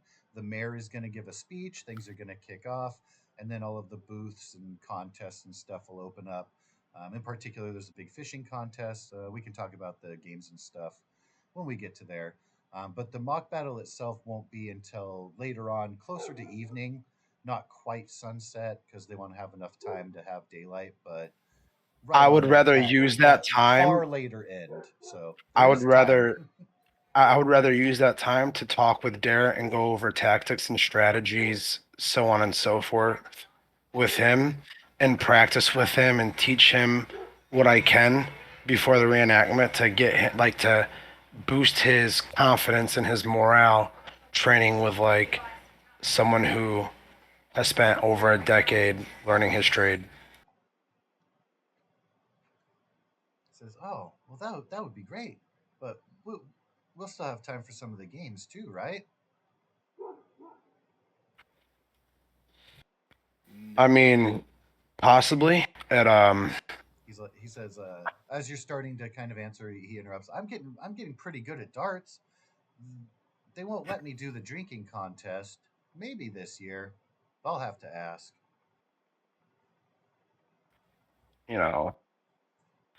My question is going to be like, how great do you want to be remembered for? He says, "Well, I don't know that I'd live such a life that a whole village would be named after me, but I mean, what more could one aspire to than that, though, huh?" See, once you hang around people with the right mindset and who constantly go after their dream and what they believe in, you'll start developing the same type of mindset and you won't think so poorly of yourself. Do you have like a 10-step process that he has to pay money to learn Nope. how to develop his mindset? I just have to Pyramid scheme. If Like you want you. in on it, you can get on it. and just Arno sees a bit of himself in Darrett, you know what I mean? So he just likes the kid. Gotcha. If you Yeah. find two friends to join. Exactly. I'm gonna be like, you should join us and be our little squire and hang out with us and fucking for the whole campaign. Out of character. Funny you mention that. You haven't seen his biography, but anyway, we'll just leave that there. Brunhilde would like to work on Petunia, and maybe pretend to be scared to fly. But see, have I ever seen Petunia not be a human? No, but like since we're the small sisters, maybe she can like hold my hand while we get in the catapult and fly. So Petunia is still downstairs. You would have to go back down to try to convince her to come up. Okay, I'll go convince her. Okay. So while Brunhilde has gone off to try to bring Petunia into the fold, the gnome looks over and says, "So who's gonna be first?" Me. Oh, gang, get in there. I want to see this. I'm too scared to do it, but I want to see somebody else do it. I will kind of get down on one knee, say a short prayer to Gillian to kind of bless my travels in the name of knowledge and seeing how this works. And yeah. All right. So the gnome brings over one of the Nary Crashers and starts to put it on. He says, "Now this here, this is what you pull. Not too close to ground, not too far away. You'll know. Trust your instincts." Then he kind of looks back at the catapult, tightens a couple straps, says, "All right then, up you go." As I'm stepping up, can I kind of point to the Nary Crash and say, "And can I keep this afterwards?" He says, "Well, I mean, I've only got so many. Well, what would you use it for? This is the only gnome thing I'm aware of." I just wish to make a schematic for my personal journal. I will return it. It will just, be a little while before it's returned. And he kind of squints and waggles a finger at you. "Ah, fellow tinkerer, eh? Well, far be it from me to hold you off from further unlocking the mysteries. Yes, of course. Just make sure you bring it back. Even keep it overnight if you must." Thank you, and pull the lever at your discretion. All right. So he rubs his hands together. He looks at the party. Can I pull the lever? Can I do it? He says, "Well, I mean, sure. It's a pretty simple device. Grab here, pull down, off he goes." He kind of steps back and lets you have at it. All right. I walk up there. I'm kind of shaking because I'm kind of nervous because I don't know. So I just quickly just yank it and just pull it really quick. And step back. Gentle boy. But his words are drowned out a little bit by the. There's kind of a delay as things click, and the catapult then flings, and you are sent soaring over the river gate. You have an amazing view of the surrounding area. You from the flinging point, you can see the tree of the village circle. You can see the brass crabs and the docks, the market, and everything down there. It's very nice. Sun is coming up in the sky, very clear, pleasant weather. And it's quite an exhilarating experience, kind of being flung across. And you're going to hit your apex point about 60 feet up from the launch. And then that's about when it starts to tip down and you feel your descent. And it feels perfectly aimed.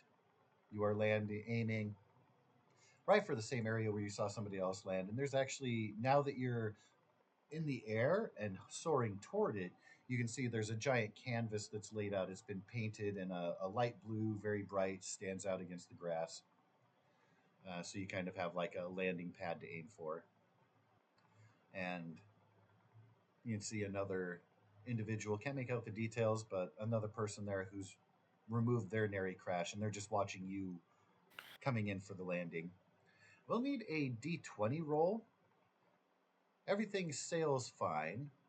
And as you're about to be coming down to land, wow. So if you would like to describe a cool way in which you dispatch the Nary Crasher and land coming to your feet and everything, you do it with perfect grace, as if you've taken this catapult ride 100 times. So kind of last possible second, I pull it just to slow my descent enough. Kind of land and spin around, and that was awesome. Let's do it again. I'm just kind of taking the Nary crash off and kind of taking in everything that just happened. The guy that's over there, you can now see, it looks like he's one of the older militia members. White hair, white mustache, not very clean shaven, so some of the stubble coming in. Says, "Oh yeah, quite a ride, eh? I was a little worried. They talked me into it." He kind of shakes his head. "I don't know if I'll go again. But that was an experience to have for sure." And meanwhile, on top of the keep, you guys have seen the flight. Not sure, depending on how much time it took Brunhilde to have their conversation with Petunia, you guys may have made it up to see him fly and land, or you may have heard it go off above. Brunhilde, why don't you go ahead and let us know how you'd like to go down and try to convince Petunia to join you. Well, I want to approach Petunia wherever she's hiding, and try and find some common ground. We're both short, both ladies. Has she ever wanted to fly? Yes, but she would nod. You don't want to fly? She does want to fly. Oh, okay. Well, you can fly. Try and fly upstairs. The second Brunhilde's like, "These idiots are flinging themselves," I'm gonna be like, "Okay, and I'm just heading upstairs because I want to This I have to honestly see Yeah, one right. of the party members catapult themselves into the ground or whatever. All right. Brunhilde, make sure you mention it's for the short queens that you're inviting her. For the what? The short queens. Yeah. Well, we're the short sisters. And Brunhilde is gonna say that she's not actually scared, but she just wants Petunia to come and have fun. So she's scared and she needs Petunia to come help her and be like a support person. Also, before things get like Nod and oh, sorry. oh, what were you saying? No, go ahead. You go first. I'll go after. She would nod and hesitantly extend her hand to you. Oh, perfect. Thank you so much. All So right. we're gonna go do this together. You'll help me through because I really want to fly, but I'm too scared to do it myself, and I feel like you're the best teacher. She starts to go upstairs and pulls you along a little. Okay, perfect. All right. So when Abbott crests the stairs, you're able to see when the lever is pulled. So you see the whole contraption work and the fling go off right when you get up there. Brunhilde and Petunia, you hear the contraption fire off. And when you come up, of course, Abbott is taller, so you have to kind of lean around where he's standing to be able to see. You hear the sound, but you now see a figure being flung off into the distance over the river gate and making their flight. Parachute deployed, and they go to land. And upon arriving there, that is where Arno, you were saying something? When all this starts going down, and everyone gets to watch him get catapulted, I'm gonna wait for that spectacle to end, and then I'm gonna turn to the group and go, for the reenactment to you guys, Derek, we have to use props, right? I'm not gonna be able to use my double blade. I'm not gonna be able to use Hanali, my double bladed scimitar. So I wanted to ask you guys, the unicorn shield down there is basically an honor of Epson for someone to use, right? Is what I'm getting. Indeed. would you guys mind if I was the one to use the shield and prop dagger?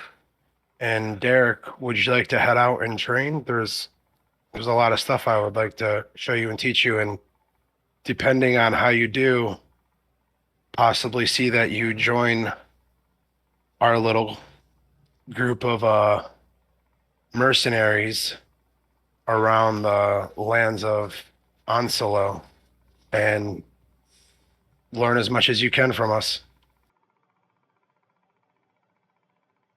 He says, "Oh yeah, that'd be great. Maybe maybe we can go after the mayor's speech. Take a couple swings." And he kind of swings his arm. I wouldn't mind listening to the mayor's speech, but I think it's more important that we kind of head out now and get started. So there's a lot of things that I would like to go over with you. Okay. He says, "Yeah, it should be starting soon." And he kind of looks at the passage of the sun and says, "Yeah, if we head out there, we should be able to catch it here pretty soon." Let's head out now and don't worry about the mayor's speech. We'll get filled in later. You can see he looks very, very disappointed. He really wants to train with you, but you can tell too that he's excited for the festival and the things that happen. And he doesn't really respond. He's kind of looking at his shoes, kind of nudging one foot with the other, kicking at a couple of stones. Yeah, Arnold's gonna kneel in front of him and go, "Let's go now." And if I see in you what I like myself, more of myself, one day you could possibly be the one that wields my blade. Let's go. And then Arnold's just gonna turn off and start walking. Kind of lights. And if he follows, he follows. Kind of looks around at the rest of the group and says, "Well, were more of you gonna go take a ride? Are you gonna go on the gnome flinger, or maybe if we show up, we can have the mayor do her speech now, so then I can go train?" Looks like he's trying to compromise between the two and get others involved. I got you. It's fine. But yeah, he is kind of asking if others were planning on taking the flight, or if...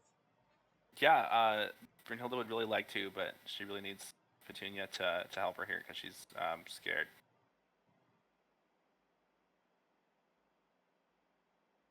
As we come up, as me and Brunhilde come up, and we see Kane flying. We do see Kane flying, right? Yeah, you We were catch able- the... You don't see the actual launch itself, but you do see the figure flying across and getting smaller and heading off to land on the other side. Gracefully as fuck, mind you. Oh yeah, it looks perfect. Soars over, has a perfect landing from what you can tell at the distance. Looks very natural. He makes it look easy. He actually makes it look like something fun and safe and really instills confidence in the whole arrangement. So Petunia would see Kane flying away, and she would get a expression of like awe and wonder. Like she would really like to experience that. Perfect. We have to get into these Nary Crash backpacks. So Brunhilde will help you put yours on. I guess you can help her put hers on, and then she wants you to like double check just to make sure everything's safe. Like really trying to involve you so you feel like you're helping someone, and then jump up into the net and hold hands, I guess, as we go for a launch. Okay. Now, I believe that Kelp was on deck. I don't know if they intended to take the ride. I thought maybe, but it looks like Brunhilde and Petunia are trying to cut in line if that was your intent. Cut in line. Kelp has no desire to do this, but he loves pulling the lever. If he can keep on doing that, he's very happy doing that and watching people go. You've never heard of flying fish? Come on, you know you want to. I'm not gonna do it. He's too scared.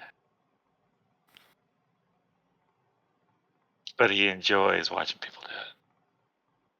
Living vicariously through others. All right. So as you guys are getting strapped in, and the gnome is hoping to secure them, have to make a couple adjustments. You're a little bit smaller than usual, but we have made these for the kids, so not too much. Oh, watch your beard. Yep, don't want that to get snug. Um, Arno is currently going down, leaving the keep area, and Darrett is kind of following after, like, "Hey, maybe if we go to the circle now, maybe we can catch it. This and then we can do some training." Because he's trying to doesn't want to be too pushy, um, but he's trying to encourage you to not skip out. But he is taking your Arno's direction. He's gonna. coming from a No, perspective I of know. asking permission, but still trying to be kind of like nudgy. So he is giving you the Arno. authority. Arno's gonna take a deep breath, and he's gonna pause for a moment. My goal in this life is, after I die, is when 1,000 years pass, is to still be remembered and talked about. Do you not want the same? Because what I can teach you could possibly lead to that. The speech is a speech.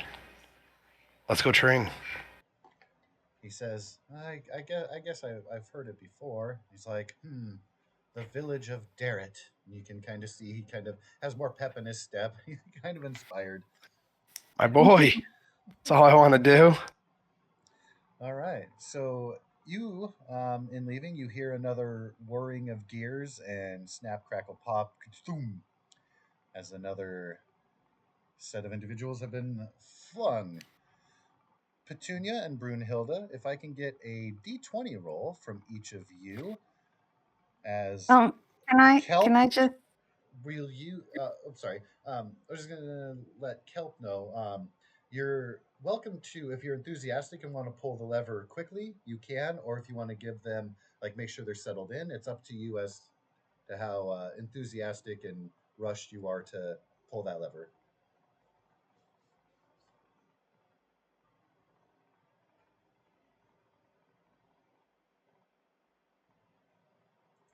Do I have a Steve? Is Steve at the lever? Yeah. I'm sorry. Yes. I am ready to Okay. pull the lever. All right. Are um y'all ready? can I Set. just say What? Yes, Yeah. please go oh ahead. sorry. I just wanted to say when the gnome warned Brunhilde about her beard, Petunia would giggle a little and then pet Brunhilde's beard like it was an animal. Oh, Aw. maybe you can hold it for me so it doesn't get caught. Just hand you a big pile of red beard. I would hold on to it for dear life. Oh dear. Okay. All right. So with that, Thoom I pull that lever. flung across above the river gate. Brunhilde Hey, double and Petunia. natties. Whoa. All right. So, Petunia, your passage is, um, you see Brunhilde soar and having a good go of it. Um, your trajectory, because it was two people on the thing being flung and you were holding on to the beard, when Brunhilde is pulled away, you get a little bit spun. Not to make you dizzy or anything, you just kind of get turned about. So you're able to kind of see more of the way the Vingar River flows down to where you stayed the night before. See a little bit of the high hill in the distance. And then when you come to face the normal way, you're able to land, but not quite as gracefully. Is there a special way in which Brunhilde would like to land?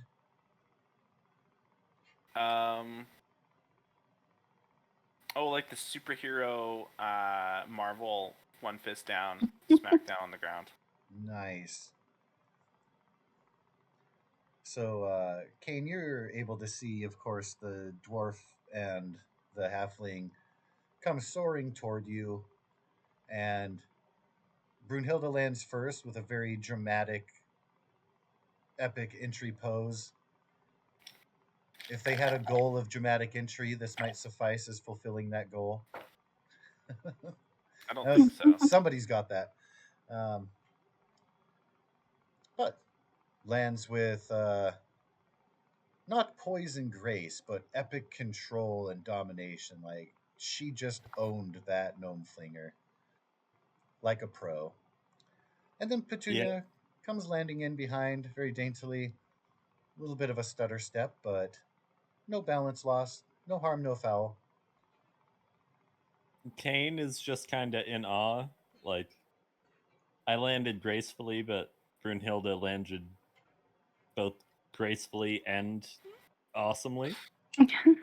So I'm just kind of standing there, like, not knowing what to say or do. I would like to, like, I guess there's all these like parachute thingies falling down, kind of waddle over with my big backpack and give Petunia a really big hug and thank her for being there for me on this trip. Aw. It was lots of fun. Couldn't have done it without her. I'm sorry, I lost internet. Oh, no problem. You're getting a big hug from Brunhilde, thanking you for being there for her and making sure she was not scared and safe on this catapult ride. Oh, It was lots of fun. so the hug would make Petunia a little awkward feeling. She doesn't normally hug people. And if it helps your awkwardness, Kane is just kind To of hug you back, but she would be hesitant to. So she'd be like just patting you on the back a little. I have a big beardy hug that's big enough for the both of us, no problem. Kane is just like jaw to the floor, like admiring both of your landings. It was nice. All right, and there's a makeshift rope ladder that will go off the side of the cliff there to get you back to the village area. You know, the guy who had gone first on the test run, he has already left. He wants to go get a drink. So it's just the three of you there on the hill. And back on top of the keep is just Thran and Abbott and Kelp, because Arno has left. What's Go ahead. No, I was just saying what's up because I left. No, I'd want to. Are they going to come? Where? So how far away are they? How far do they fly, or get slung? Let me do math here. 60 feet peak. It's kind of an interesting trajectory. It does give specifically some of the measurements. It's based on the trajectory, and it does have a very specific maximum horizontal distance of 60, 150, or 300 feet, depending on the option chosen when the catapult was aimed. Oh. Well, one and thing we didn't plan out. Oh, go ahead. Oh, I'm just personally not super great at judging distance. There is a little bit of in the bottom right-hand corner of the map, it has a little bit of a scale of 30 feet for a little bar there. So I'm going to say that's probably at least the 120 range-ish. Accounting for height and everything, we'll say roughly that's about where it is, give or take. Well, one thing we didn't plan is are they coming back to us? Or are we going to them? I'm assuming they're coming back to us to give back the parachutes. You did not discuss that. I know. I'm keeping the Nary Trasher overnight.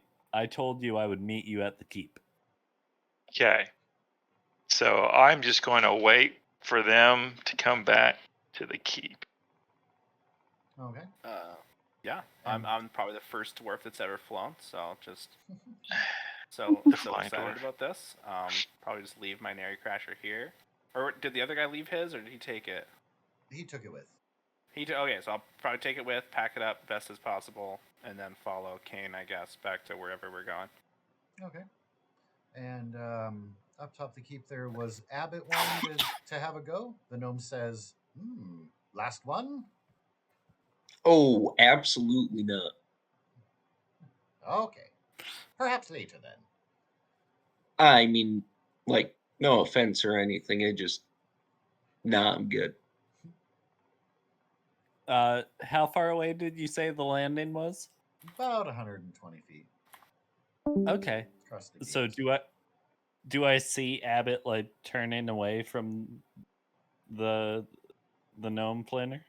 Not from your vantage point, because the keep would be looming up, and then your vantage point would not. You wouldn't be able to see the people. You can see the top of the gnome flinger, the canvas that you lay on, but that is really about it. From there, you can glean. Okay.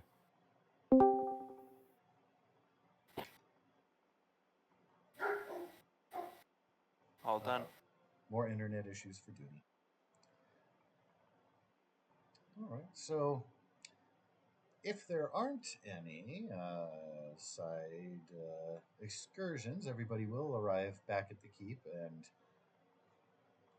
Becklin has fully donned her armor. Looks like she's ready to go. She's finishing off one of the pies, and has taken the shield out of the box. Arno, did you get the shield? Are you using it? I would ask battle to later? use the shield and like a prop dagger. Yeah, which of course can be provided. Were you taking the shield onto your person now, or were you going to grab it before the battle? I would suit up. So I'd take the shield and the dagger now, and I would stash my double-bladed scimitar somewhere in this place that I'm not scared to put it. Becklin has a rack with a couple of pole arms and a couple of swords hanging on it. So you could add it to that. There's a couple of open spaces where you can hang it comfortably and on display. Okay. All right. So Becklin says, "Well, I know the mayor isn't going to start her speech until I'm there, so I think I'm going to head down. If you guys would like to join me on the way, Do this. Kingfisher Festival's about to begin." All right. Me and Derek are training, bro. Actually, me and Derek would be training. Okay, so are you guys That's going to stay just up at the keep, like around some of the ruins and stuff? yeah, Outside there? just training, talking to him. I'd be telling him like, Dramatically on the cliffside above the water, maybe. yeah, I'd be telling him that like when we take part in the battle to stay within like a 10 to a 15 foot range. Let our enemies, quote unquote enemies, charge me, and I'll get their attention. Don't worry about how many are on me. I'm the man. You're gonna see a god in battle, my friend. And then I need you to come up and assassinate them from the flank. What did you want me to roll? Crafty. What did you want me to roll, Brunhilde? No, I'm saying if you roll a nat one in combat and just eat it, I'm gonna laugh so hard. The bravado. Yeah. I'm actually not gonna try and attack, to be honest. Like out of character. I want Derek to slaughter everyone and me just make him look amazing. Maybe a girl will notice him or something, and he'll think I'm the man because now he's got a crush. His spirits are high. Be thinking high of himself. What a win, man. Right, bro? I got you. All right. So the party will leave Arno and Darrett to their swordplay on the cliffside up back by Thornwall Keep, while they make way down to the village circle. You can see that the colorful banners have been put up, paper decorations shaped like kingfishers. Decorate the circle. Of course, the stall's now completely set up, so it looks like a fully functional festival. There's arts and crafts going on. In the center of the circle, there's the ancient tree that provides a lot of shade for picnickers. There was a picture of that in the art handouts. if you're into looking at a nice little happy scene. Ooh. Got the statue in the background, some blue and white banners hung up and tied around the tree. People having a good old time.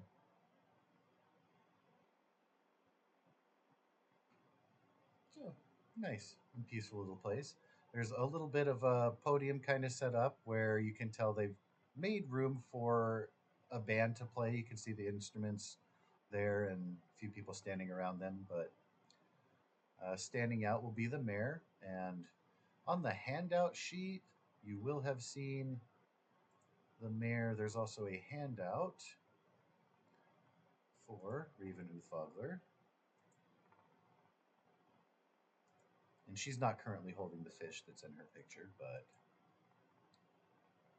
nice, pretty young woman who's in charge of this little fishing hamlet. And when she sees that Becklin is arriving, until she's kind of been waiting, the musicians uh, look eager to play. They see her kind of perk up and they start to grab their instruments. And with a nod, Becklin shares with the mayor. She raises her arm high, says, "Welcome, friends. Welcome to the Kingfisher Festival." There's cheers and applause as the crowd has been waiting, finally ready to go. The mayor gives a wide smile. "Today is a day of not only revelry, but also reflection. We are all here thanks to the courage of heroes who came before us. Let us honor our founders, our family, and all those who can't be here to celebrate today. Enjoy your festival, Vogler, with good spirits, good times, and good friends. And look to the Kingfishers for good luck." With that, an energetic round of cheers follows her words, and the festival is officially underway. The band strikes up a tune right away, and this center area immediately picks up with the bustle. Lots of people talking, games have started going, kids are running around now that they're finally let loose from everybody waiting for the official go of festivities to begin. And so there's some great smells, different foods being prepared. Some of the stalls have little knickknacks for sale, just like a county fair that you would be familiar with in our day and age. What you know of the day's festivities, of course, you've already encountered the gnome flinger, and that's kind of a new thing that they're starting this year. So some people are worried, but you can tell a lot of the kids are excited to run up toward the keep, and a small gaggle of them have already taken up in that direction. There's also the main feature will be a fishing contest. And so some of the people have already, the majority of people really have kind of started milling off toward the docks, especially the ones who would be not family people, younger people. Parents will be lingering toward their kids, but any of the single fishermen and stuff, most everybody's going to be going down that way towards the wharf.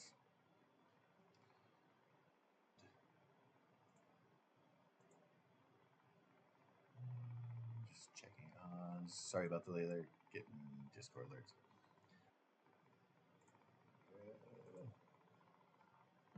And there, you know that there is a drinking contest that's going to be held at the Brass Crab, as preparations were being made for that before you left.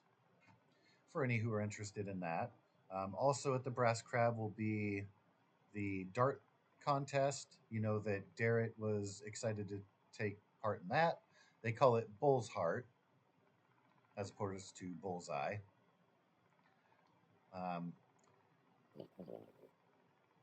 kind of off further away, on the other side of the fishbowl, toward the river, kind of on the other side of the village, is a clear area where you know they have um, the animal display. There's going to be prizes for like the biggest pig and that sort of thing. But you have heard something about squirrel races that people like to bet on. Oh, that's pretty cool. Squirrel races. This I like that. And then down down by the docks, there are a couple of other little things. You do hear a couple passersby who are talking about the dragon's egg contest, which is gambling, and they've got their dice in their hand. They're ready to be getting into that. Just kind of a small mention. You hear the over talking there, and then the mayor doesn't approach you. Becklin doesn't bother you. Looks like she's disappeared into the crowd to kind of do her own thing. So you guys are really left to your own machinations as far as how you'd like to enjoy the festival. You know, you've got a number of hours before the mock battle is going to be taking place. So you are free to explore the village, the people, the sights, the sounds, the smells. Kane is going to spend pretty much as long as it takes making a schematic of the Nary Crasher. Okay. Where were you planning on going over that? The inn, probably. Okay. And will you be at one of the tables, or are you going to be in the privacy of your room doing that? One of the tables. Okay. So Kane will be heading over to the Brass Crab with his Nary Crash. Brunhilde will probably go back to the Brass Crab because she does have a job. Needs to prep and do stuff. It's very nice festival. Can't do much with 2 silver, so needs to work to earn some more cash. Will ask if she can borrow a small strip of Kane's paper.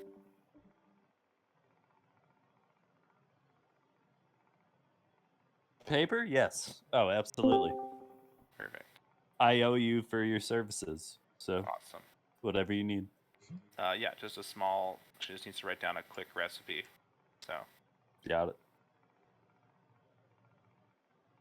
All right. So Kane and Brunhilde heading off to the Brass Crab. Arno is busy training with Darrett. We've got Abbott and Kelp and Petunia, and of course Jacques hanging out with a pretty simple looking expression, enjoying the festivities quietly to themselves. I am very interested in squirrel racing. Can I go to the squirrel racing? Okay. Heading off in a northeasterly direction. I ask, does anybody else want to go to the squirrel races? All right. I mean, I'll go. That sounds weird. Have you ever seen a Pretty squirrel cool. race? I've never seen a squirrel race. Let's do it. I can't All say right. that I have. Not yet, anyway. Come to the right place. All right. And Petunia, as you see the party kind of start to disperse and be taking their own paths, which way are you wanting to follow, or is there something else you're interested in by yourself? Well, I actually just missed a bunch of what just happened. Where's everyone going? Arno and Dara are So- training. Brunhilde and Kane are going to the inn. And then Kelp and Abbott are heading off in a totally different direction to go watch squirrel races down where they have kind of the animal section of the fair, if you will. Well, Petunia would not like the animal section because she would feel that it's like slavery or Yeah, there are competitions for like biggest pig and coolest looking chicken and that sort of thing. So yeah, it is mostly livestock and produce, also kind of who grew the biggest pumpkin this year and that sort of thing. yeah, she would not like the animal part of it. Just because she believes that they should be wild. All right. So, in lieu of not wanting to watch the squirrels in their servitude to do races for people, there's fishing contests happening down at the wharf. There's also darts and a drinking contest happening at the Brass Crab. And you overheard people talk about gambling and shaking their dice. So somewhere there'll be some kind of gambling contest happening, but you don't pick up the details of that in their passing. What is Brunhilde doing?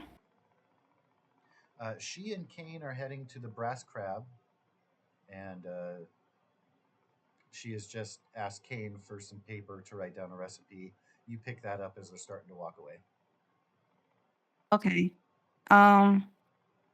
I would like to go to the fishing and watch people fish. Okay. You know that's really like the main kind of all afternoon contest of the festival. It's really the biggest feature. There are big prizes. Of course, there are whispers from those in the crowd who are familiar. Do you think we'll see Benabog this year? Do you think there's no way anybody's going to see him, let alone catch him? I haven't seen him for 3 years now. You don't know what Benabog is, but you assume it's a specific fish, maybe.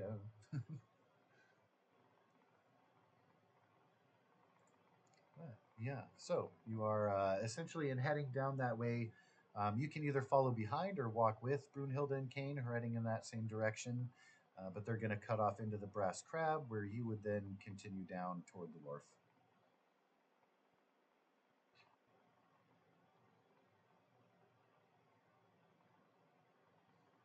So, for the sake of convenience, I will just go with my order of icons. And first, I have Kelp. So, Kelp and Abbott heading off into the northeast down a major thoroughfare. You guys are going to pass the fishbowl where you gotten the breakfast pies earlier, and go past some houses down toward the waterfront area. And there you will see things. There is kind of a makeshift gate. It's not a permanent establishment, just made for the festival here. There are some free roaming animals, though they're not penned up very specifically, except for those that are part of contests, a couple chickens in cages. But it is pretty loosely organized. And there's a little bit of, you can tell there's some hooting and hollering happening on the far side. You can see some people gathered around a little bit of a track, circular thing. Not big, of course. They are just squirrels.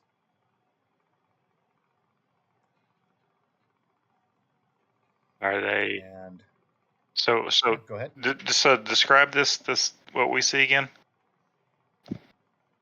So you come onto it's a general fair area that's established for animals in general. So there's a makeshift gate or fencing put up so that they don't wander away too far, but definitely not permanently established. Pretty fragile, and things are very loosely organized.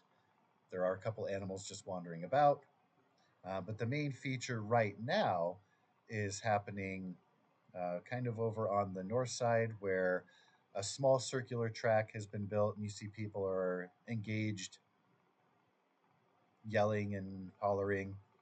From where you're at, you can't see, but you presume that is the racetrack. You can't tell. It looks like somebody had just won, but just arriving on the scene, you didn't see the actual race finish itself. You just see the reaction when you get there. So I look around for somebody that I think like would be in charge or kind of running the show. I'm very interested in it. Can you place bets? How does this all work?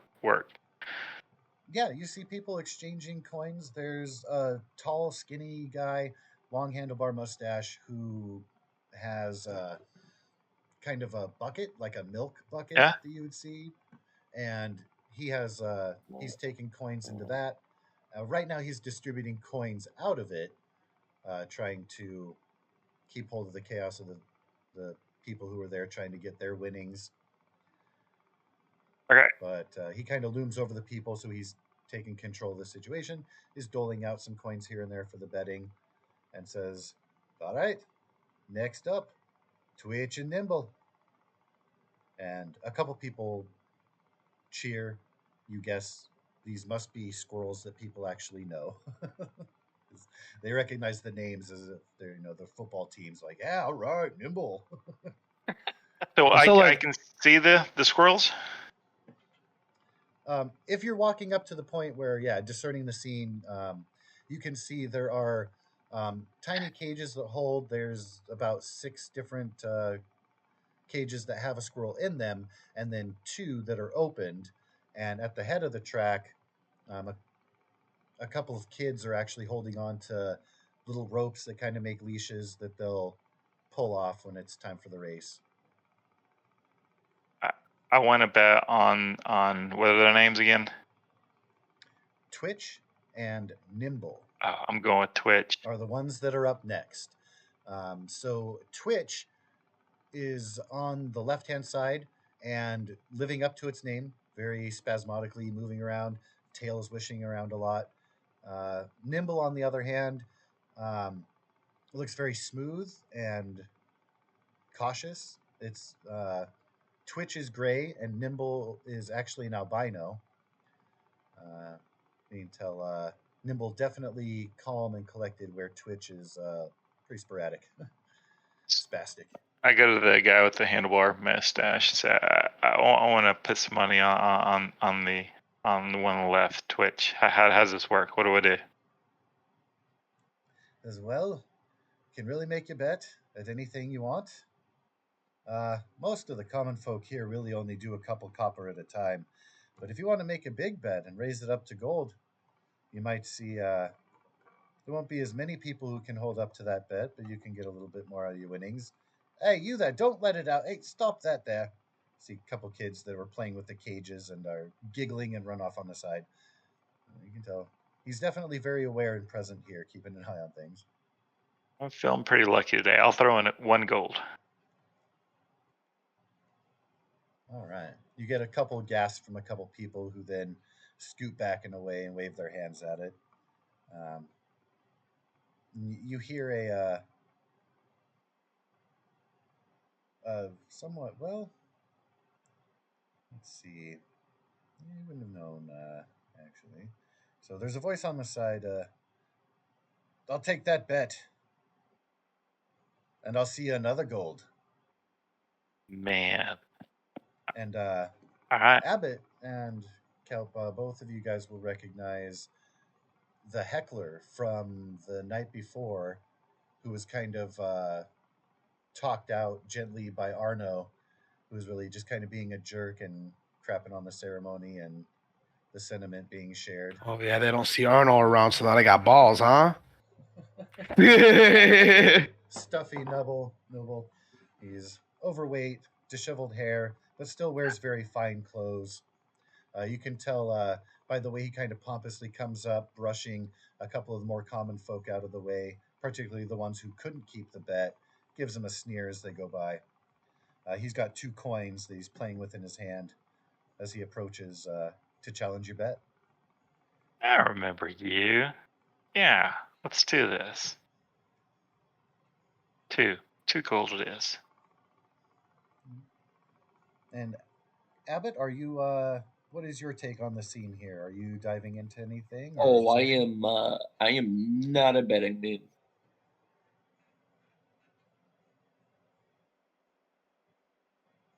I'm just here to watch some squirrels run. Or bite someone's face, whatever happens. Okay, so the where? So the nobleman says, "Listen here, I, Becaris Uthestide, am about to make a great wager." And he starts going starts pandering off. Abbott, you specifically, can I get a perception check? Yes.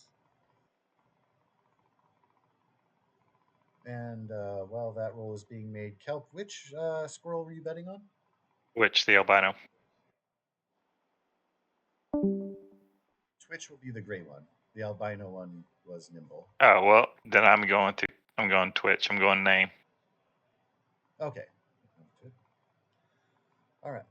So, Abbott, you see as the nobleman is making a big deal, trying to draw attention. Everybody's kind of watching him as he's gesturing and flicking the coins and kind of challenging other people, like, but no one else has the balls to make a bet here.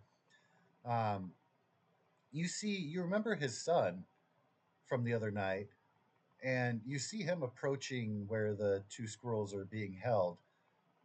Something is in his hand, and he's kind of sneaking over there.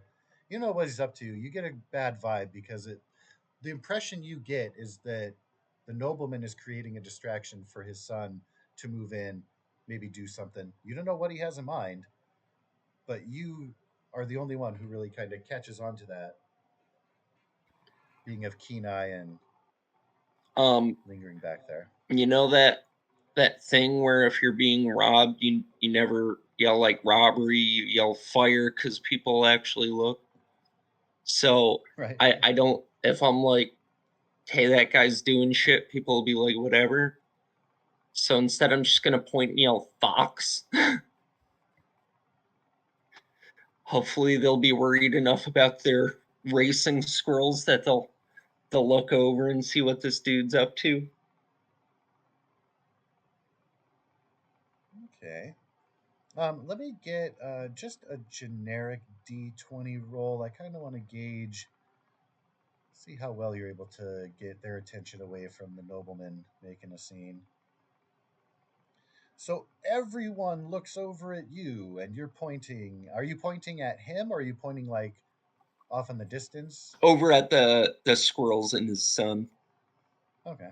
So you yell fox, and everyone looks at you, then whips their head over there. You can actually hear Baccharis go, shit. And you see Baccharis the younger, who's kind of doing so that creepy motion that was described earlier with the knees and the arms bent and the tiptoeing like cartoon creepiness. um, he's doing a little bit of that, trying to one step at a time creep over there. Um, when everybody snaps their attention over there, it takes a minute for him to notice, but he drops whatever he had, a handful of something, and he just takes off in the other direction, runs behind some buildings. I'll look at his dad and be like, dude, it's squirrel racing. Get a life. What do you mean to say? Why are you harassing my boy? He's just looking at the squirrels over there. My guy, just don't.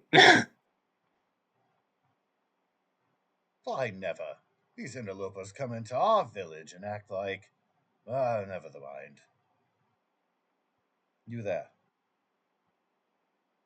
Still good for the bet. And he kind of clicks the coins together.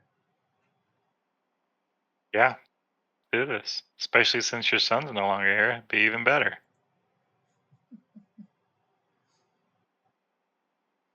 All right, so with a couple of gold each. So it's just the two of you who have raised the stakes to gold pieces on this bet.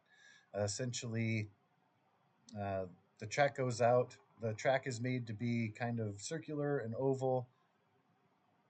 The squirrels have done this before. They know what's on them to do. Essentially, there's going to be 3 rounds where a small device is carrying a little food tray that kind of serves as the tease. So there'll be 3 laps essentially for the squirrels to come around. And so it's really going to be some contested rolls.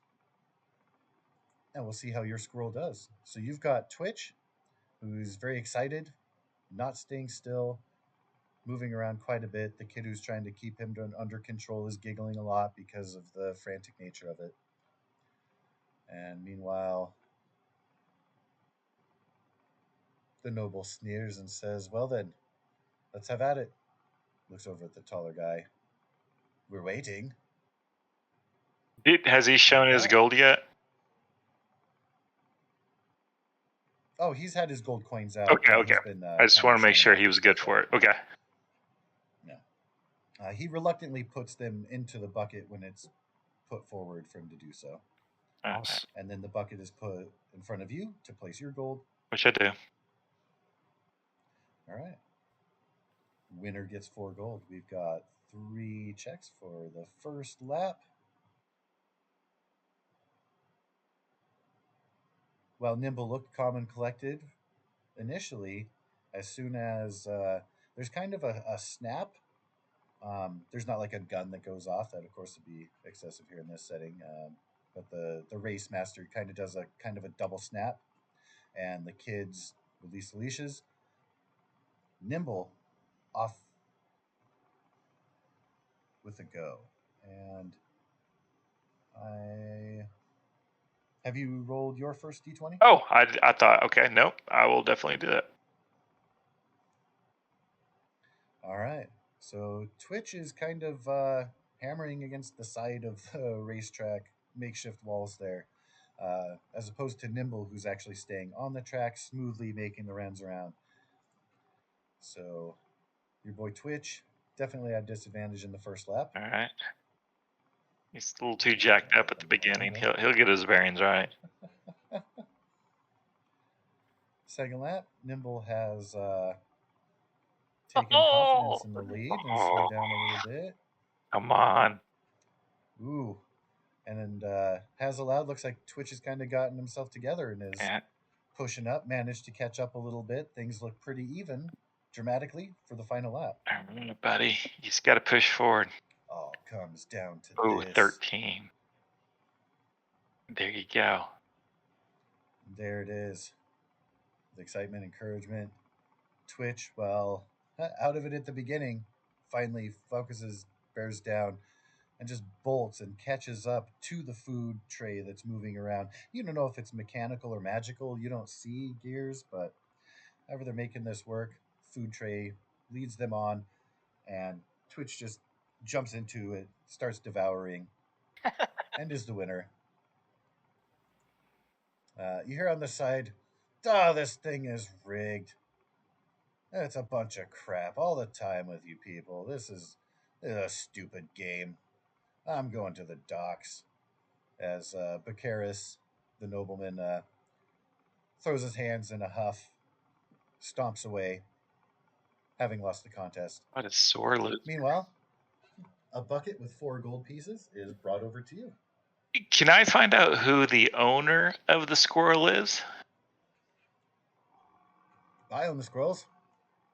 Oh, you own them. Okay. I'll give you a gold coin for my victory. So that's an awesome. But do you own both squirrels though? I own all the squirrels. Oh, I own the track. yeah, forget it then. I own the land here. I thought it was an independent squirrel owner that was in there. No, I'm keeping my gold coins. Thanks for the entertainment. It was quite an exciting day for me. I appreciate it. All right. So Kelp has successfully won a squirrel race. Well, not as a squirrel. Oh, it would have been great to have Petunia enter the Oh. race. And Petunia, I don't see on D20. I don't know if she's on Discord. I don't know. I heard know. someone drop a She's little on. earlier ago. Yeah, I know that she's had Hey, what's up? issues with their internet. And while And other news, Arno, Connor is here, right? well, Yeah. Connor's here. While Arno's training with Darrett, I would be asking Darrett, like, I don't know how old he is, so I'd ask him his age. I would ask him, if there's any girls that he's got crushes on or that he seeks their attention. And I would be going over, like, Arno's history and my upbringing with him. Just so you know. He says, I just had my 20th summer. Oh, he's 20? You're 20? I thought you were like 16. You look young.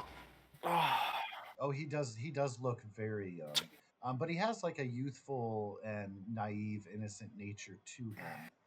But when he does say that, you kind of say, "Oh, okay, I can see it." Like, and in practicing with him too, he doesn't have bad form. He's been pretty well trained. As Becklin had said, he was just about ready to pretty much be squired in.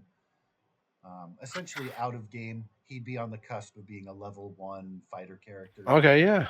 If that helps to illustrate that, I should show rather than tell. But for mechanical terms, you can tell he's right on the cusp. He's had very good training.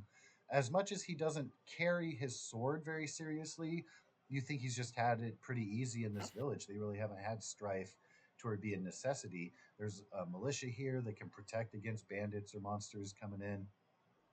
So you don't think he's actually been tested. It's like having good book learning, but he doesn't have street cred or wisdom to go along with And it. he's never touched a woman's beard. He does blush when you talk about I ask, the girls. He's I like, ask, I ask for a name. Like who do you fancy?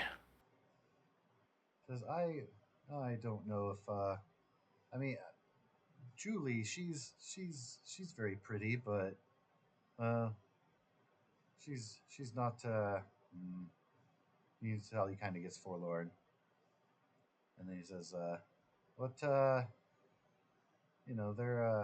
we don't get many dwarfs here. What do you know about dwarf ladies?" You can tell he's afraid to say her name, but he's clearly talking about Brunhilde. Oh, okay, okay. Um, well, where I come from, there's a couple different varieties of dwarfs, and the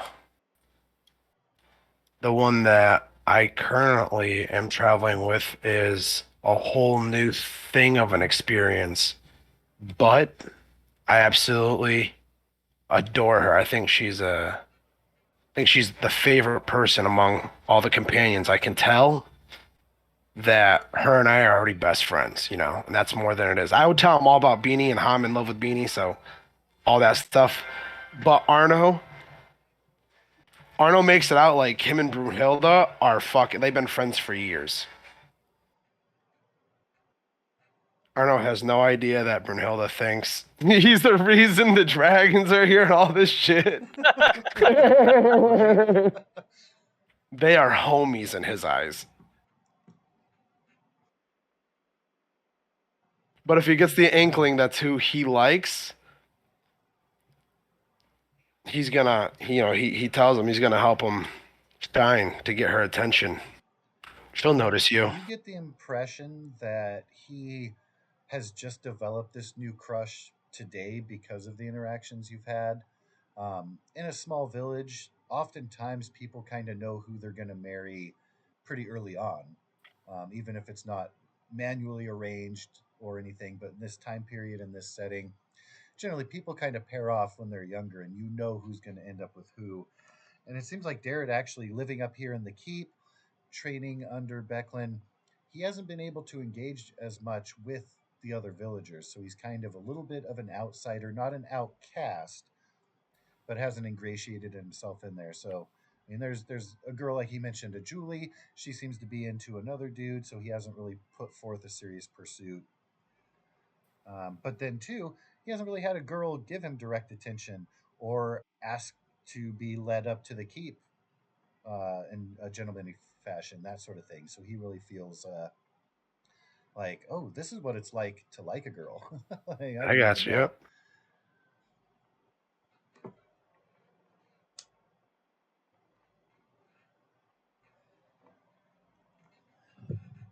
So your training will go pretty well there. Before we get too ahead of ourselves or switch over, I do want to know where Jacques will be finding himself here in the Kingfisher Festival.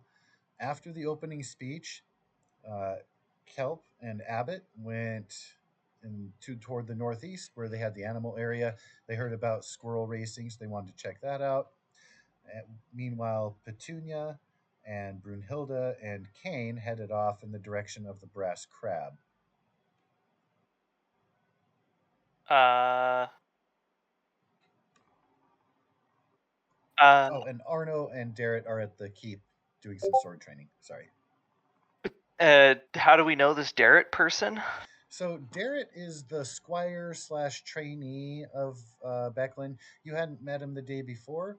You don't know what he was up to during festivities, but wasn't around. Um, and he's about 20 years old. He greeted the party when they came out in the morning from the Brass Crab. Said, "Hey, was sent to get you guys breakfast. If you want to come with me." He's very talkative, very positive, happy to see you guys. You in particular, he has paid attention to. Hasn't approached you directly. You think maybe from being intimidated, but you can tell he admires you as a Solamnic Knight because that's what he wants to be and that's what he's been training to be. So he's constantly looking at the symbols that you wear, your sword. If he sees himself standing at a slouch while you stand with good posture, you can tell, try to mimic it. So as much as he's now being ingratiated to Arno, you can tell that he's taken a particular liking, like he wants to be noticed and approved of by you, if that makes sense. Kind of that young Okay. fashion. I'm sure Jacques did something similar with his mentor and any other knights that he was around when he was training at probably a little earlier than him, but I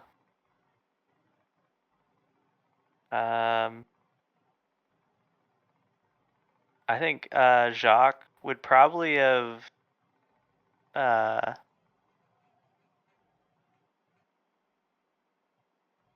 maybe seen if Becklin needed any assistance with anything, or if she was, relaxing or participating. He would probably follow her around, and if she didn't need any help or anything like that, he would probably just meander through the streets, participate in maybe buy a little girl's flowers from the flower stand and give it to some other little kid, and just generally participate while being trying to portray a positive example that the knights trying to purvey a positive example for the knights of Solamnia, because some people don't really like them and stuff like that. So Certainly. just walking around the city and giving joy to whoever he can, and participating in small events. I don't know, maybe there's a little fishing pool, does some fishing, and buy some flowers, maybe play some dice, just have fun in the festival, and but most of all, check to make sure Becklin doesn't need any help, and if she doesn't, then have fun. Okay. Well, Becklin is kind of making rounds after the mayor's speech. She disappeared into the crowd. You've kind of spotted her here and there, stopping to look at a booth and a trinket, say hello to people. You can also tell that this village is giving you a better reception than you've had in your travels previously, except for your home. You're known at home as being a healer and are appreciated. But here, these people have taken a liking to her, and by proxy, have a more positive view of the Solamnic Knights than you've really encountered in most other places. So that's a benefit. You are greeted warmly and appreciated, really treated like one of the locals. They're very friendly and welcoming. A lot of the games in the village circle area are kids' games. It's kind of the family fun area, while the animals are back where the squirrel races were. A lot of the adult games, the further you go south toward the wharf, the more gritty those get. You know that the Brass Crab is going to have drinking contests and darts. On the wharf itself is the main feature, which is the fishing contest, if you really want to get into it. But too, there'll be some gambling, there'll be some other things going on. And as far as participating in the main fair, plenty of booths where you can get trinkets and share them about, ingratiate yourself with the locals as such. it's all very positive and uplifting. And Yeah. the band that's playing in the village square is pretty good. Playing some tunes that you haven't heard before, but they're festive and fun. And if you turn up your volume, you can hear what's playing now. Yeah, I can hear it. By the I way, think Jacques would probably stay in like the like family area, maybe visit like the animal section, but I don't think he would head south at all. He's not that kind of he's not into drinking, games, and that kind of stuff. But it is a Kingfisher festival, so I would assume there's something related with the ocean that you'd be doing. Maybe Yeah, there's that like I don't fishing know. contest really is the big deal. And while there is some of the shadier side of town at the wharf, it's really like, like the local fishermen. They just have more uncouth language. It's not the laughter of little kids. It's the guttural booming laughter and drunken slurs and stuff like that. So just a Yeah. different atmosphere, no less friendly. Everybody's really in a good mood. You haven't seen any conflict or anything. So it's not like a negative vibe. It's not sketchy. It's just not the happy, fun, shiny family fun area, if that makes sense. Yeah. I think Jacques would stick around like the family fun area, but hear that there's like a fishing contest and would want to eventually head down and do some fishing. Okay. Yeah, and they'll have kind of the closing ceremonies there right before people will be gathering up to head to the battle. So, the mock battle of High Hill. So, it's a good place to kind of gather up before the transition there because most of the village is going to be going there. So, it's kind of like everybody goes to the wharf for the final ceremonies, and then everybody migrates out of town for the trek to the hill for the mock battle. Cool. So, with an eventuality, if you plan to end up there eventually, you'll kind of line up with the way the festival kind of draws that way naturally anyway. Yeah. Sounds perfect. All right. Let me get, for the sake of funsies, can I get a d20 roll?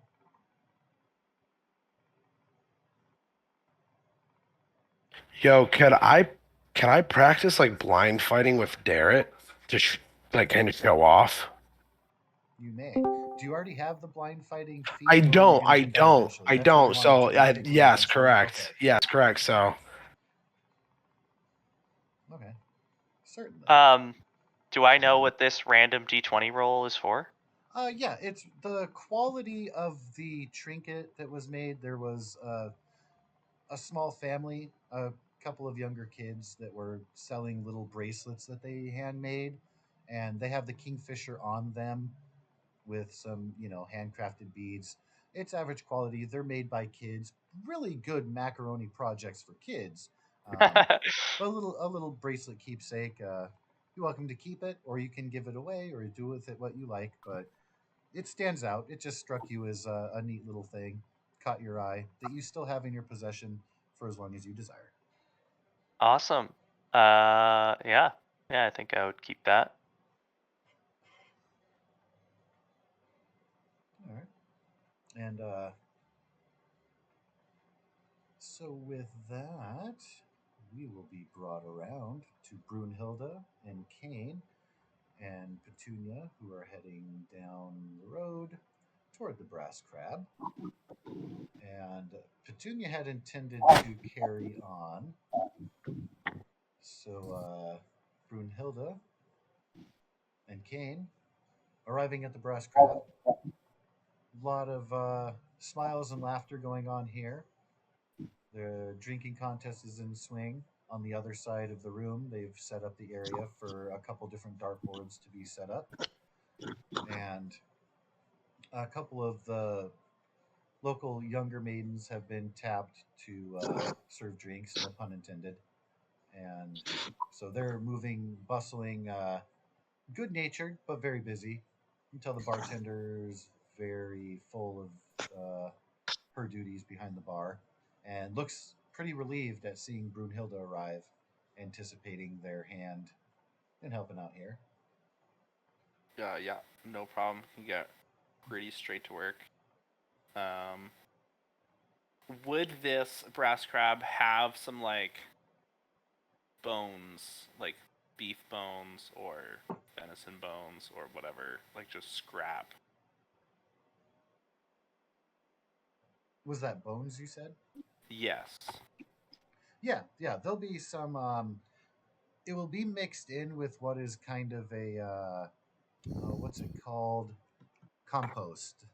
So there's kind of like a compost bucket where those extra Okay. scraps are thrown. So it won't be separated. You'll have to dig through it, but you'll definitely find some in there. Perfect. I'd like to acquire as much of that as I can and just start boiling it. All right. Having a go at some stock. All right. And Kane, what is your intent here inside the brass crab? What are you doing after you arrive, settling in? Were you going to be doing any festivities, or you just want to find that table to work on the Neri crash? Yeah, pretty much just working on the Neri crash. Okay. I will want to get a check from both of you. From Brunhilde, I want to get the survival check for your cooking attempt there. And Kane, I would call this an investigation since you're kind of taking it apart, taking notes, getting deeper into how this thing works. This kitchen is not Brunhilde's friend. Despite the abundance of materials available, you had a really awesome roll for that. Ever since, it's kind of been downhill in your kitchen experience at the Brass Crab. Did you already use your inspiration for the No. stories? No, I mean, I'm okay with the bad roll. I don't think this is something Brunhilde would have done before. So I'm okay with the bad roll. Meanwhile, this is Kane's first time seeing Brunhilde cook. So I'm just judging the fuck out of you. Well, this is a side project that I was wanting to boil the bones for. Not necessarily main food I'm cooking. Like I'm getting bones out of the compost. I'm definitely not cooking that for people. It's a side project I was wanting to start, but apparently it's not starting right now. So Well, it's just phase one of the project, so there is room to recover. You have the know-how. You know that you can make better, but that role does reflect having representing where you got your ingredients from. So, perfect. I literally just need to boil them down so that they're soft. That's all. Okay. Eventually, the water cooperates and boils for you. Perfect. You're burning your water.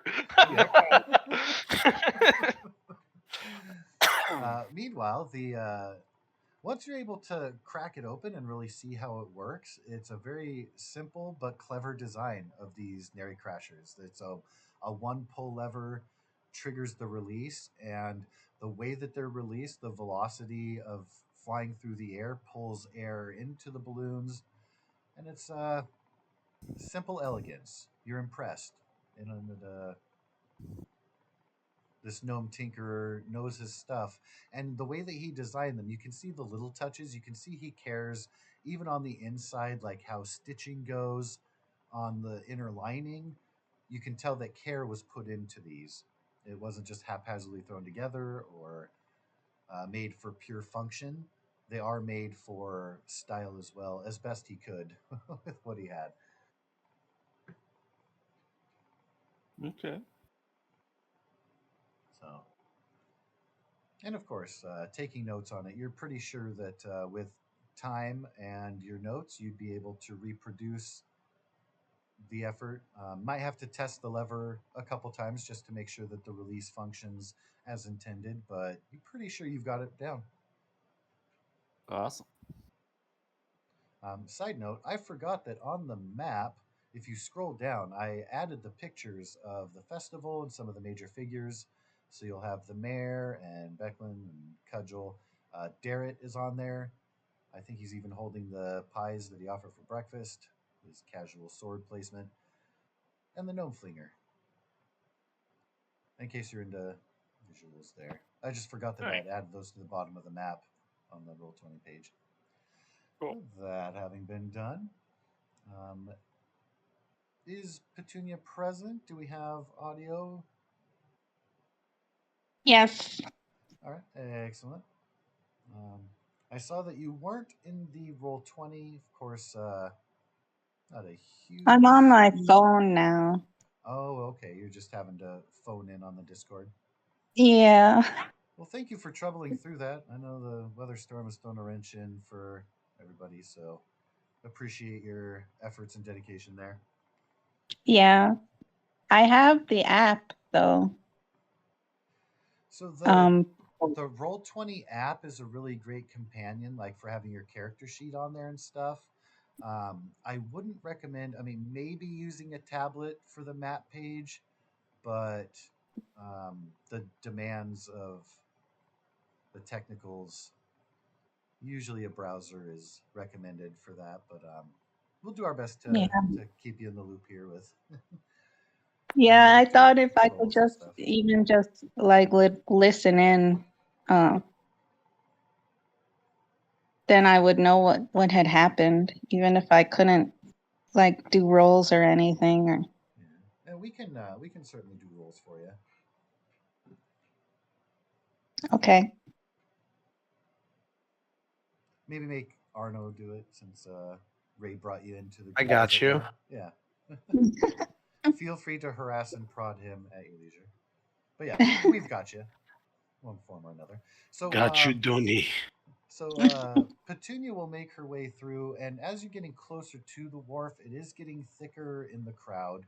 So you're having to dodge more and hug the edges of the street more the closer to the water you get, just from your own natural tendency to avoid the crowds and people. It's still a great vibe down there. You can tell you're getting away from the innocence and purity present in the village circle, and you're getting into where the workers are at, some of the adult villagers, those who want to have more of a adult good time. So there's more drinking, more swearing going on. But again, you don't feel unwelcome or shady. It's just not PG Disneyland anymore. And You understand? There's bad things and naughty things happen and drugs.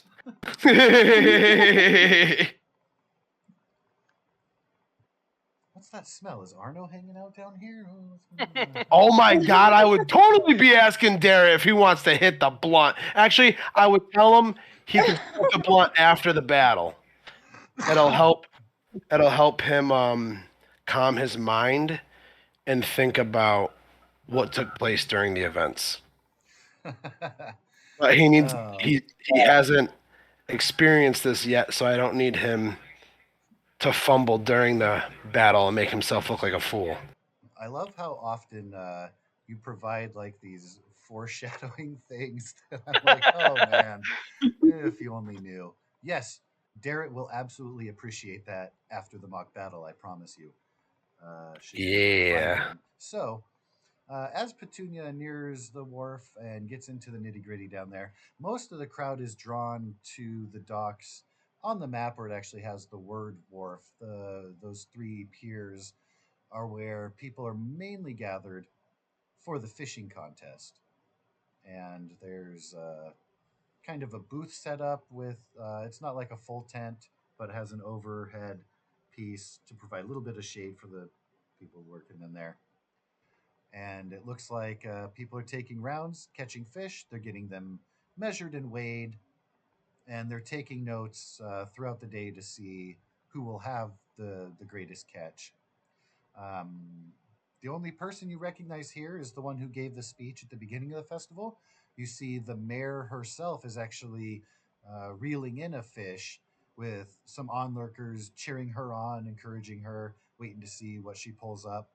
The line is pulled pretty taut, the bend on the rod going pretty deep, so you can tell just from knowing how physics works and being of nature yourself that she's got a pretty good catch on the line. Looks like a biggin. And that is the scene you encounter arriving on the docks. She would. I think Petunia would be more inclined to catch fish, like being in the water, like with a spear or something, or her darts closer than on a cliff or on a dock. Yeah, these guys are definitely not using the methods that you would most prefer. It's definitely a pole and line hook sinker arrangement. But she would be interested in just watching it as like just watching how good they are as fishermen. Okay. Does she know if they'll be eating the fish or if it's just like catch and release or After observing for a little bit, you can see that there's an area where those who have caught their fish, if they want to donate them to the festival to be cooked up and just served, because there's finger foods going around that people aren't even charging for. Um, kind of like at a ball, you can get little snacks here and there. And so they are using the fish that are caught. Some people are keeping the fish that they catch and just taking them home. But the majority of them are being donated to a general pool where they're being gutted and cooked up and distributed. Some people are running trays to the village circle from the wharf with the catches of the day.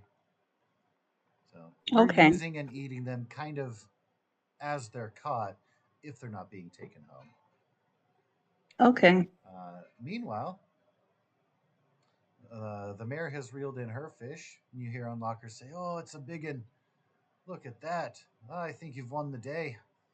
The voice of a naysayer. "Well, it's no Binnabog, though. We still haven't seen him make an appearance." You don't know who Binnabog is. You assume they're talking about a fish.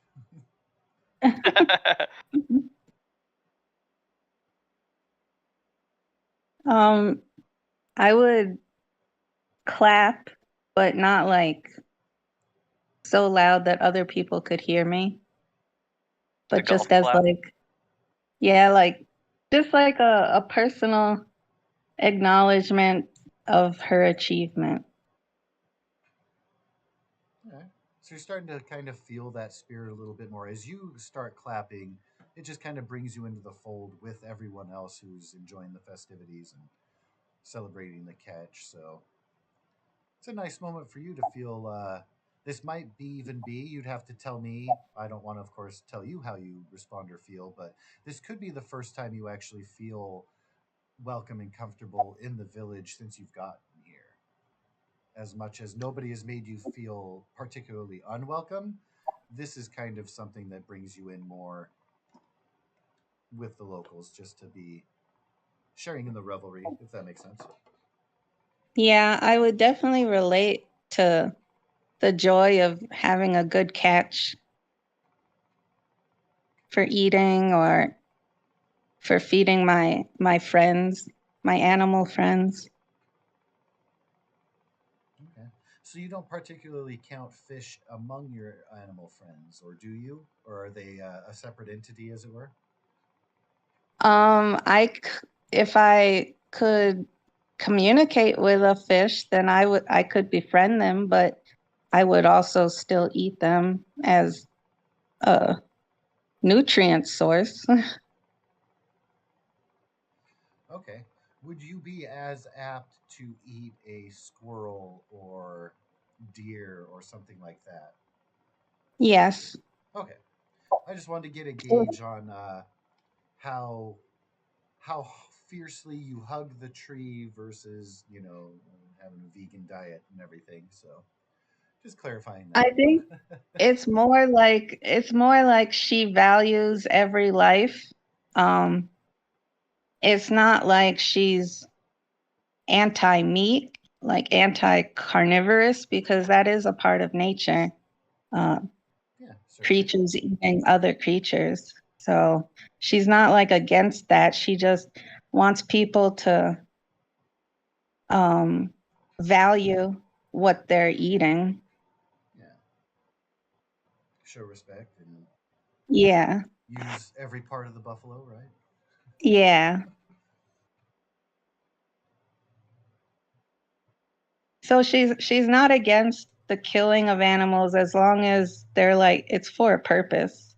Like Yeah. she doesn't really approve of the sports. So hunting for sport Um frowned upon, trophy kills not so great, but feeding your family a necessity and natural. yeah. All right. Yeah. And also just like the racing and the breeding them just for food, she doesn't really approve of that. Okay. Sympathy for the domesticated ones. Yeah. You did mention avoiding the animal area because of it, like just feeling like slavery. So that Yeah. definitely tracks. Yeah. All right. Well, before we transition here, you do hear kind of nearby to you, not right next to you, a few people over. As you're clapping, enjoying celebrating, the clapping kind of dies down. You hear somebody scoff, say, "This is the stupidest pastime. How do you people go on living like this? It's wasting your lives. You'd be excited about a fish like it wasn't even that big." And you can see peering through the clothes of the nobleman who was at the funeral. Looks like they came onto the scene, just arrived close to when you did, and just immediately started complaining and mocking people for even engaging in a fishing contest, which is the whole point of the festival. But he's just raining on the parade. She'd probably look at him with not the nicest intentions. But then she would just kind of distance herself. She wouldn't want to be around that. Okay, But she wouldn't confront it like Arno. gotcha. All right. Well, as you're kind of making your distance, getting away, you hear him just starting to heckle one of the fishers. Like, "Yeah, that was a weak cast. My boy could do better than that when he was in diapers. You're not even going to catch anything over there. Didn't you see the last three?" He's just heckling, being generally uncomfortable to be around. So, up by Thornwall Keep, Arno and Darrett have been doing some sword practice, and he specifically wants to try out a bit of his blind fighting. What exercise do you have in mind to run with Darrett to work on something Well, I like would be that? using, I would, since I'm using the shield and the dagger, I would just be feeling that out, using that, getting myself, like my own self ready to use weapons that I haven't practiced my whole life. Like I know how to use them, but I haven't practiced with them the way I have the double-bladed scimitar. And I would just be telling him to go at it. And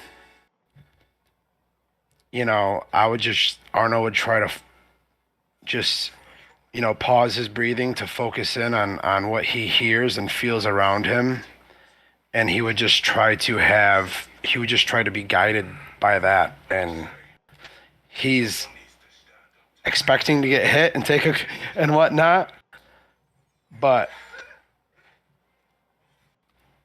you know Okay.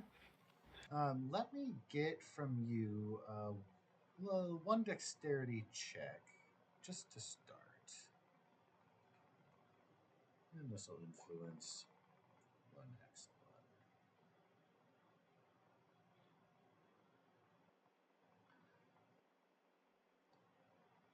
one. Okay, so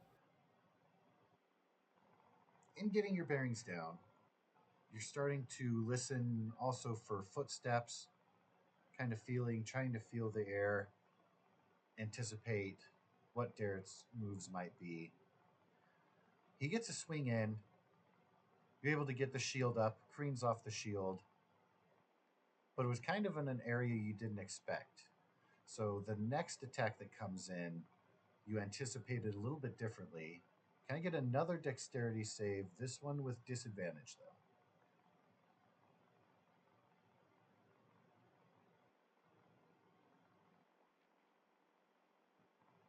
Oh, let's go. So even though you were kind of turned about, the way that his mock blade careened off your shield tuned you in to where he was, the angle of that attack, and you're able to twist your body around and use the dagger to deflect his next incoming blow, which again you could not see. So you're feeling very proud of yourself. That there really is kind of the highlight moment of your exchange. Of course, you'll be going back and forth a couple of times and getting a feel for it, but that really stands out to you as the thing that kind of clued you in as to better feel your surroundings, merge with the environment, not rely so much on sight or what you think to know, but rather responding to what is, if that makes sense. Yes, sir. So, I'm pumped. what what kind of wisdom do you hope to impart on Darrett here? Or are you just using him as a sparring partner to hone your own ability? um, I'm just hoping to further experience his chances at becoming a better fighter or warrior. It seems like he has a drive to want to be a soldier, or I did notice how he looked at Jock, that, he kind of admires Jock. And I noticed how naive and just he's so good-hearted that when he comes to fight someone that's a piece of shit, he's going to get himself killed because he's not going to be prepared to fight a piece of shit. Right, yeah. Dirty fighting and stuff. And I don't like Arno doesn't want to see such like a pure kid who hasn't really been tainted die, because it would make him sad. So he just finds excitement in training this kid and getting to know him, and just possibly having him become like his pupil. Um, I also want him to grow confidence in himself and to see that what he doesn't feel that he's necessarily capable of accomplishing, it's definitely possible as long as he works hard enough. Okay. You do notice that he does have confidence. He speaks in a way that says, when I'm a knight. He doesn't say, if I become a knight, or it would be cool if that could happen. He leans into it with, I am going to be a knight. I'm almost a knight. And when I am a knight, etc., etc. So he has enough confidence in that way. But you're right to call out him being naive and the concern about being in a real fight, because his training doesn't involve being kicked in the groin, dust being thrown in his face, eye gouge, the sort of thing that you would know happens in a battle, particularly one-on-one fights, and even in an official contest, tempers and emotions raise, shit happens in the heat of battle. Sometimes people lose themselves and go into instinct, and that is something you've gotten the impression of he hasn't experienced. So we just be working on that. Indeed. All right. So, as far as where everybody is at, you've all kind of gotten a taste of what the festival has to offer. Everybody's in kind of a different place. The sun is reaching closer to the point. They're going to have the final uh, coronation at the end of the festival down at the docks, where the winner of the fishing contest will be crowned, and then everyone will then make their way to the hill for the mock battle. So we are reaching that point. Is there anything in particular that anyone wanted to do before the final gathering down at the wharf? And I do want to let you know that should you decide to go down there for the final festivities, you will have time to have at least one cast to fish yourself if you wanted to take part in the contest. but no one is obligated at all. And you're not obligated to even attend the coronation if you'd rather be where you're at. After I copy down the Nary Crasher schematics, Mhm. what was the gnome's name that was at the gnome flinger? It was Tarn Karn. Let me go back. I did not memorize that. I'm Than. sorry. Is it Than? Yes. Thran?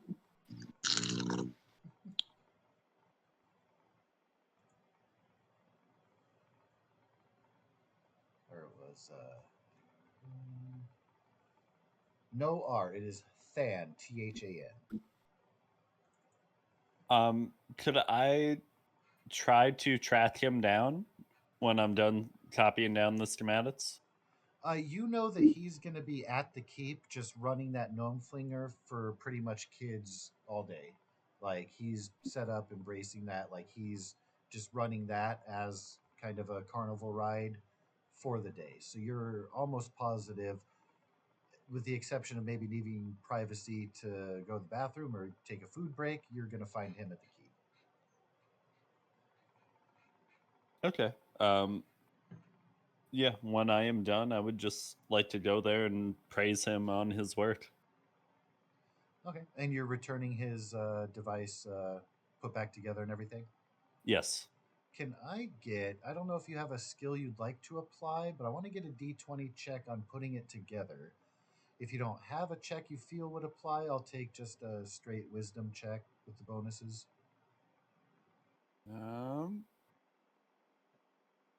You nailed it on the investigation of getting it apart, getting your notes. Just want to make sure it gets, see how it gets put back together your first try.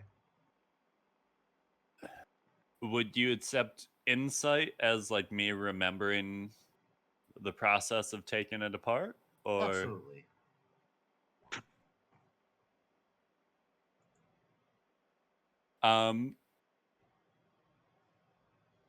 For the sake of knowledge and praising him, you said I get inspiration for recalling the previous session?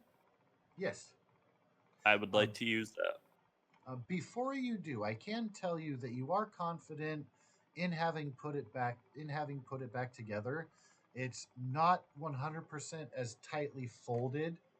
That's really the only thing you feel that you could have improved on, but really wasn't difficult for you to accomplish. Okay. That being said, if you want to do a better job of the folding, I'll certainly give you that opportunity to retry, but you are certain that it will function fine. It's just not super tightly, perfectly folded the way the gnome who's probably done it 100 times had done it, if that makes sense. Yeah, if I think it will work, he has smaller hands. He can probably pack it tighter. Yeah, I will. it's all. Yeah, I will just warn him about potentially having to refold it beforehand. Okay.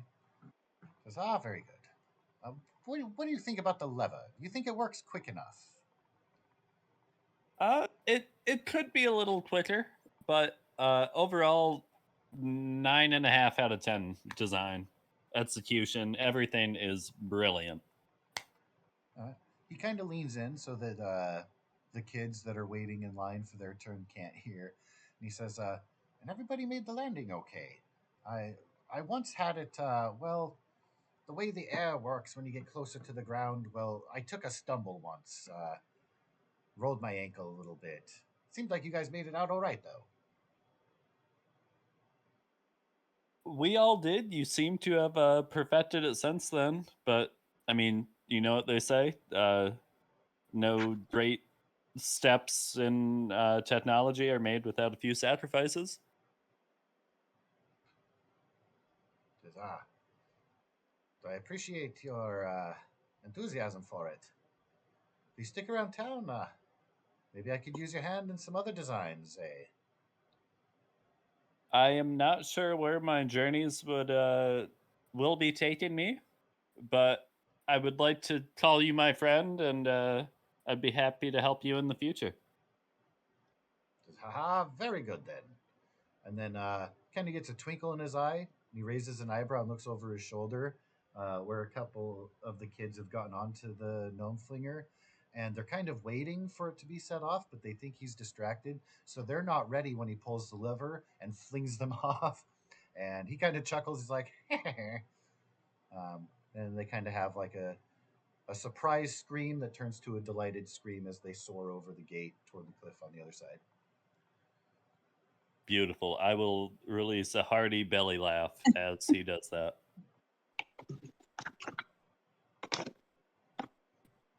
All right, so he is. Oh, go ahead.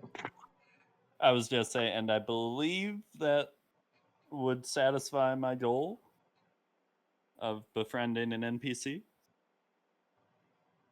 Possibly. Let me get one more insight check. Okay.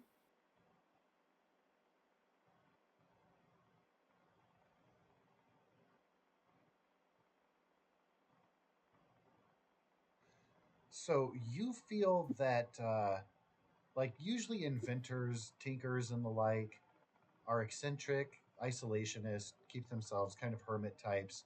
You feel that his invitation to work with him or work on other projects, even sharing details of inventions and stuff, is kind of a rare thing. You do feel something did open up there, and that should you pursue it, it certainly would be more. I will definitely call that a befriending, as you made it into his. You paid respect not just to him but to his devices, which he probably cares about more. And so, yeah, you got a good vibe. You've had a good interaction. You kind of feel a clicking there, a little bit of a buddy spark. Beautiful. Very nice. So in heading out from the keep, you will, of course, nearby on the cliffside over the water were Arno and Darrett doing their practicing. Arno, how would you kind of finish that session up? What would you guys be doing at the very end of your session as Kane is? I would say resting, eating, and just going over the last battle strategy of him staying with me, flanking the people that come up on me, and not to get too hasty to throw himself in battle where he gets himself killed. It's and very important to Arno that he survives throughout the whole battle and we're seen as champions. He says, "Oh, it's just pretend. Sometimes it's fun to have a big death scene." Even though it's pretend, you never know when the real thing might occur, and you want to use this experience and learn as much as you can from it. So if anything was to actually happen, you have an idea of what to do and you're not so lost. This is a life lesson and you need to take it as one. It's not just a game. We're here to, I'm here to inspire the tale of Ibsen using his shield and everything. So I need you by my side and to listen and to follow what I'm asking you to do, so we can do that and we can give the onlookers a real show and something to talk about for the ages. Are you willing to do that? He says, "Yeah, it's been always made it a fun thing, but you're right. It is a chance for me to get better. And since he's not here, maybe while he's watching, he would like to see his shield raised as the champion." And he kind of has like a light come onto his face, an epiphany kind of look, and he's like, "Yeah, that would be really nice." Arnold will give him a wink. Like, all right, let's go get ready and round up with the others. All right. So Kane would, of course, hear the end of that and see Arno and Darrett coming your way. You guys are kind of converging on the road, on the pathway back toward the village circle. And so, with them on their way, Abbott and Kelp, what were you guys up to after the squirrel races? Was there anything else in the festivities you guys wanted to specifically engage in or accomplish? before the final coronation? I think I'm good.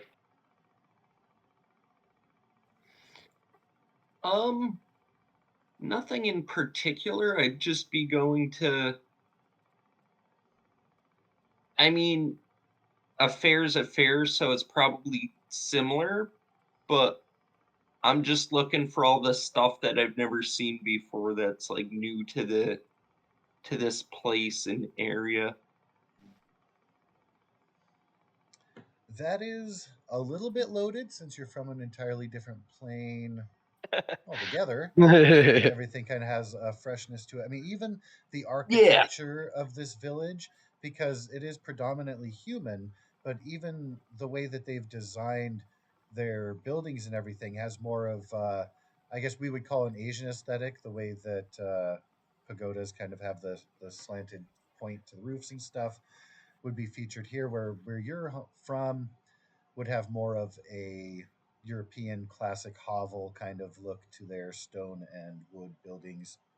So architecture is different. The slang and the accent is different. So you're completely immersed in a very, very different culture. Even though you yourself are human, this is a, you know, just as much as we were to visit a totally different country, having never been there, never had the local food, customs, that sort of thing, fashion. Everybody's been inviting of you, so you don't feel like an outsider necessarily, but you definitely feel that you stand out among them.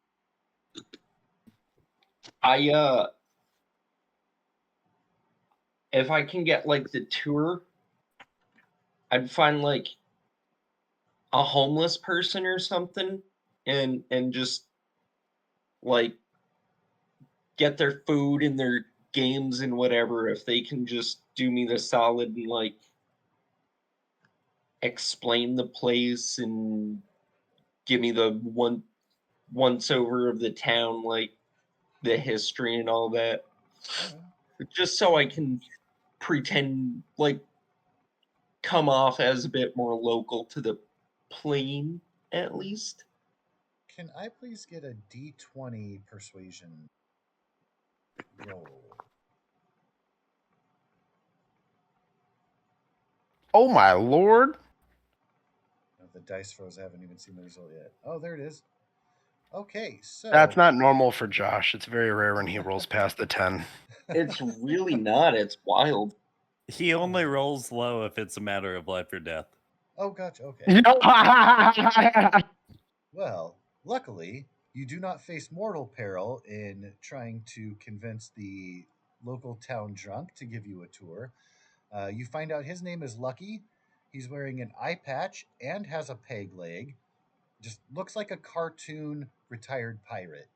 The scraggly beard has the bandana tied around his skull, tufts of hair sticking out of it, wrinkled face. Does not smell very pleasant to you at all. You can tell that before What a you even legend. get closer, but he's really friendly, and he manages to walk in mostly a straight line as he's kind of bringing you about. Um, he likes to highlight the mayor's house, which is in the village circle there. Um, he says, "You really want to see the big house in town? It's over the West Side House. That one. That's have you seen the guy fancy dresser?" He's kind of slurring his words. He's trying to get the conversation together. But he's asking if you've seen the local nobleman who was the heckler at the squirrel. He's kind of spitting out his name. Utha. Oh, yeah. That guy can't. Oh, someone needs to give him a right. Because, I agree. He's kind of a bastard, He, he kicks me around sometimes when nobody's looking. He kind of looks over his shoulder. He says, there's probably nobody home. We could go do something. And he kind of has like a grin, and he looks at you, And he doesn't suggest the something. He just says, "Oh, we can do something." He's suddenly excited to mess around with him. You get the impression he means maybe vandalism, maybe B&E. You don't know exactly. He doesn't elaborate. I mean, I'll cheers him a pint and we can piss on this dude's wall. Yeah.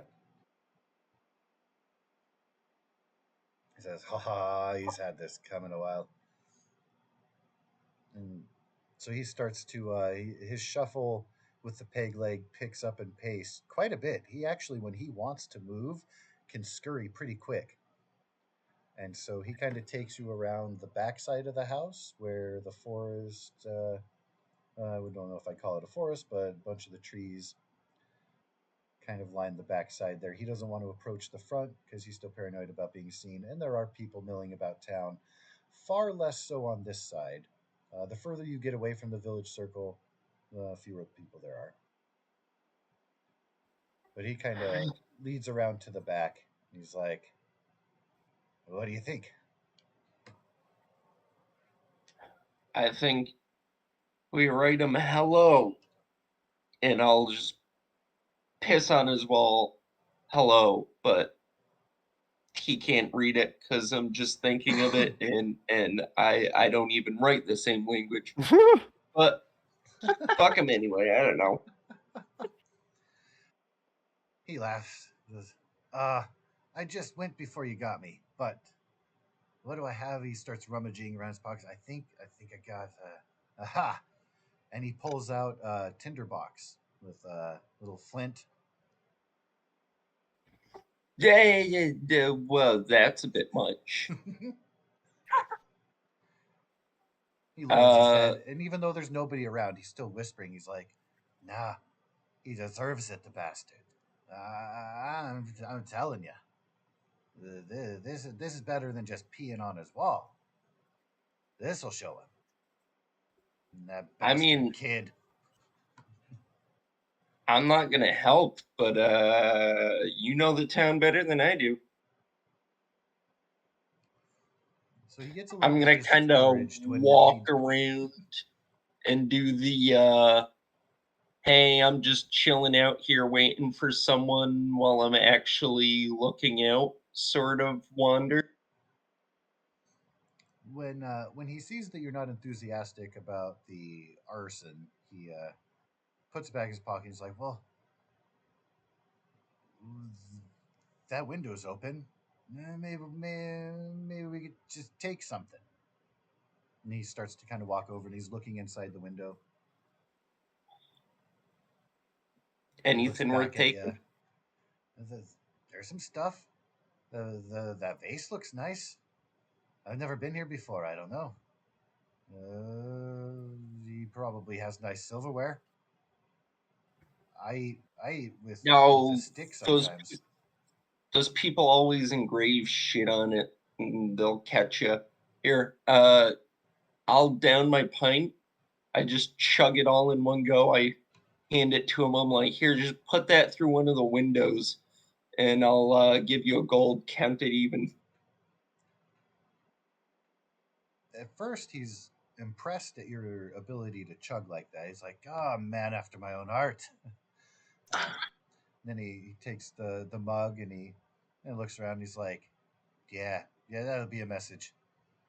Just break it." He hurls back, throws it, hits it dead center. Glass shatters. Little bit of a shake through the trees. A couple birds fly off from a branch nearby on the tree nearest to the back of the house there. And he just slumps against the wall. He's like, "Oh, thank you for that. Oh, that feels good. What you gonna go down for the fishing?" Here, watch. This is how you keep people from getting suspicious. I'll run around the front of the house and look around to see who would have done such an awful thing, and then shrug it off and be like, "Let's go fishing." Nice day for fishing, ain't it? It's a fantastic day for fishing.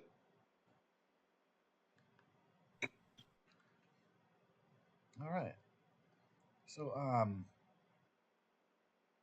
I did lose Steve from the Roll20 here. Oh, I should be there. I'll refresh. Oh, let me refresh. There it goes. Click that. Okay, there we go. Yeah. Oh, There I I am. see. So, were you in any way associated with Abbott and the drunken tour, as it were, or did you kind of peter off from what they were doing? Were you in any way I observing or engaged with that? yeah, I was more or less watching people fish. Oh, okay. So you made it your own way down to the docks. Yeah. earlier. I didn't go to the Okay. bar. Yeah. I'm just observing and just kind of watching the festivities. Okay. You will then have come on the scene as people are making their casts, and every once in a while the fish gets hauled in and gets weighed and measured.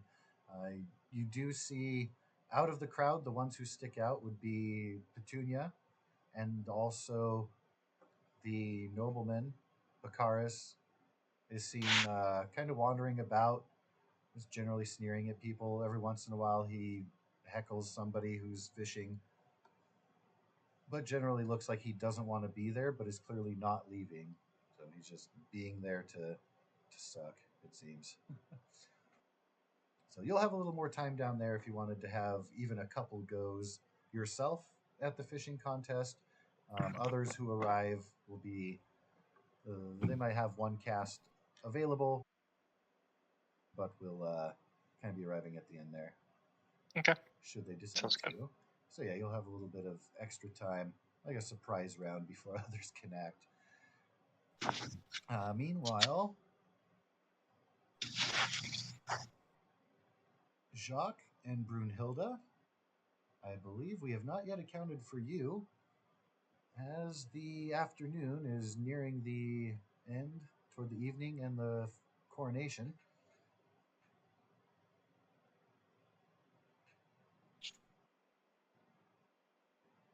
Jacques just gonna be by the dock fishing, trying to get a decent sized fish, and also to stock up on some food rations. You know, maybe get some smoked fish,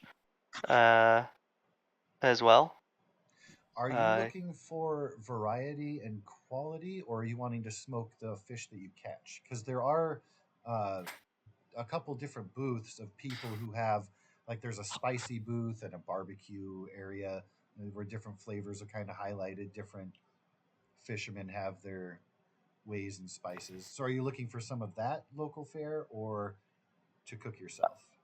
yeah, probably just for like, um, if I can, like, uh, like get someone to smoke the fish I catch. That would be ideal. There are a few places where people are actively cooking and smoking, doing different things, and people are very welcoming, inviting. If you come over with your quarry, they'll kind of scoot over and say, "Hey, I got a place here on the grill," that sort of thing. So very easy to Okay. mingle in that way. Yeah, I think So Jacques is thinking like he's probably gonna stay here for like maybe another day or something, and then once the festival's over, he'll head back home, kind of thing.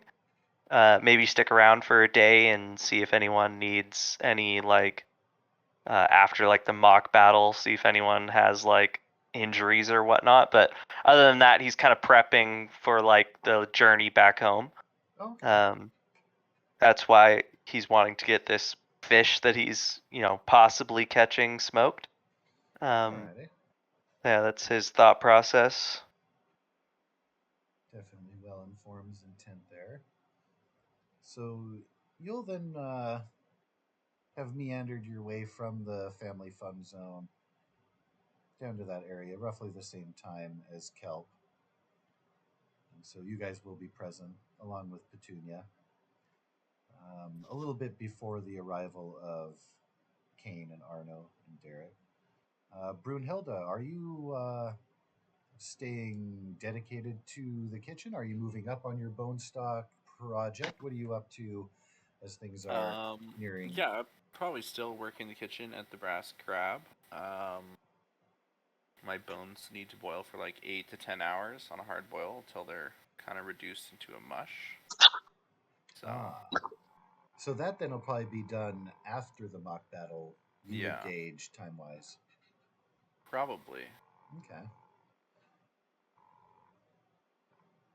And are you just totally focused in the kitchen? You're not diving into the drinking games, the darts, anything going on the?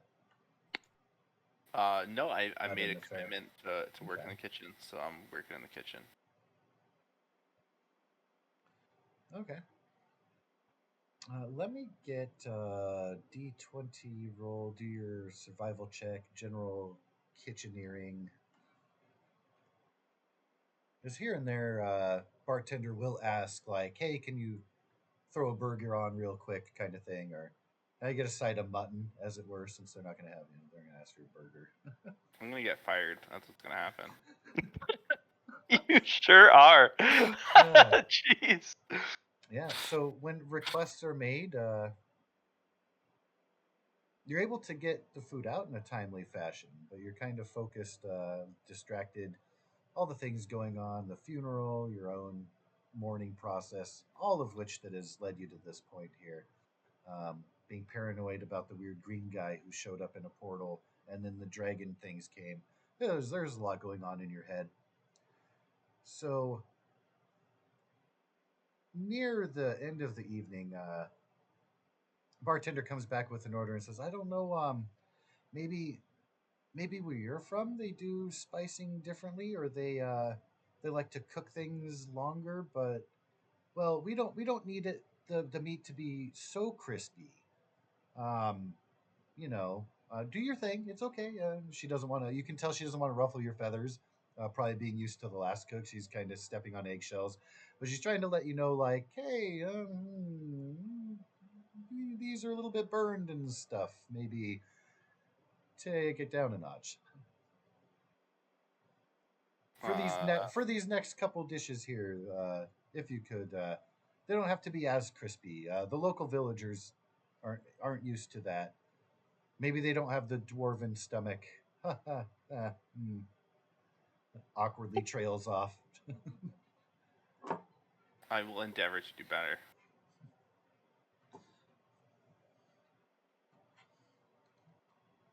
All right, so I will. With that, I'll give you one more roll if you want to try to. Now it's up to you. You can keep the existing roll and just give them the same food, or you're welcome to make another roll for these last couple that go out.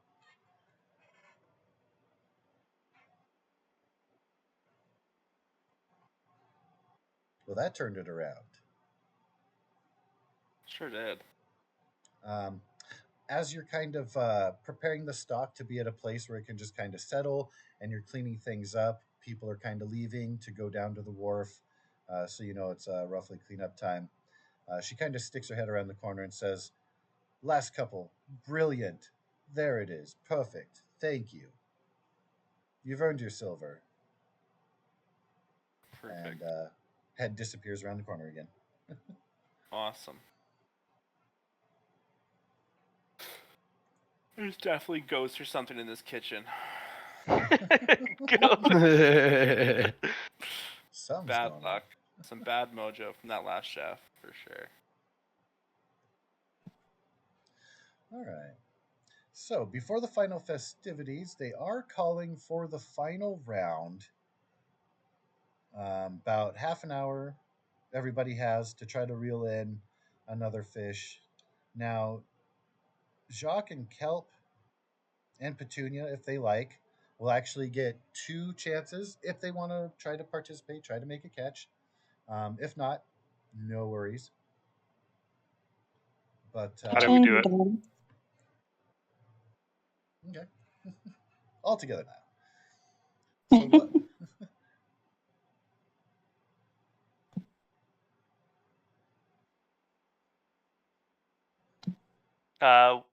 What do you want us to do for the fishing checks? Yes. So it has its own DC. Essentially, I'll have you roll a d20, and I will let you know what your result will be upon receipt thereof. So kelp, Petunia, let's go! Oh, Yeah. I didn't expect that. So that's a thing. That's Uh, 3 nat 20s on rolls tonight. You guys are on fire. It's heating up. And there is Jacques. All right.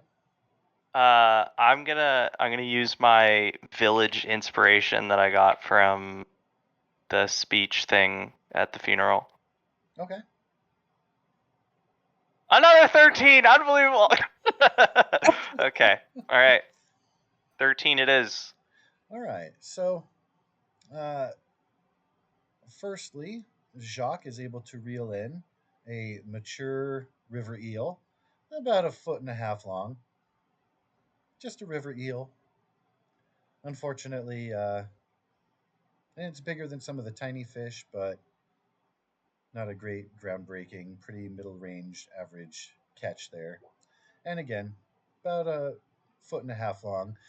Earlier, the mayor caught a fish that was the biggest that has been caught so far. Actually, Petunia saw that happen. Mayor Raven, where was it? She had 7 feet. And then the one behind her was a catch by one of the villagers who had a 5-footer. And Abbott's got to head to bed. Oh my goodness, I haven't even been looking at the clock. We're at 10:30 here. So good night to Josh. Are we at a point where we should be wrapping? I'm very sorry. I lose Are track you of good? time. and get Yeah, caught up on stuff. we can wrap up here. Yeah, I'll need to be headed out. Kind of leave off, possibly. I figured we'd probably leave off at the us all gathering and getting ready for the little battle reenactment for next week and start it off with that or something. Well, we'll have a little bit of prequel to that. As Jacques has reeled in an eel and had it weighed and measured, Kelp had a little bit better luck grabbing a mature Curus carp, about 3 foot. So, pretty good standing. Not as big though. Kind of ranging in the fourth or fifth place range. Um, but your finds are kind of diminished. There's a huge distraction. There's people are starting to run over by the docks. A couple people have said, "You've heard just whispers on the air. It's Benabog. She's got Benabog."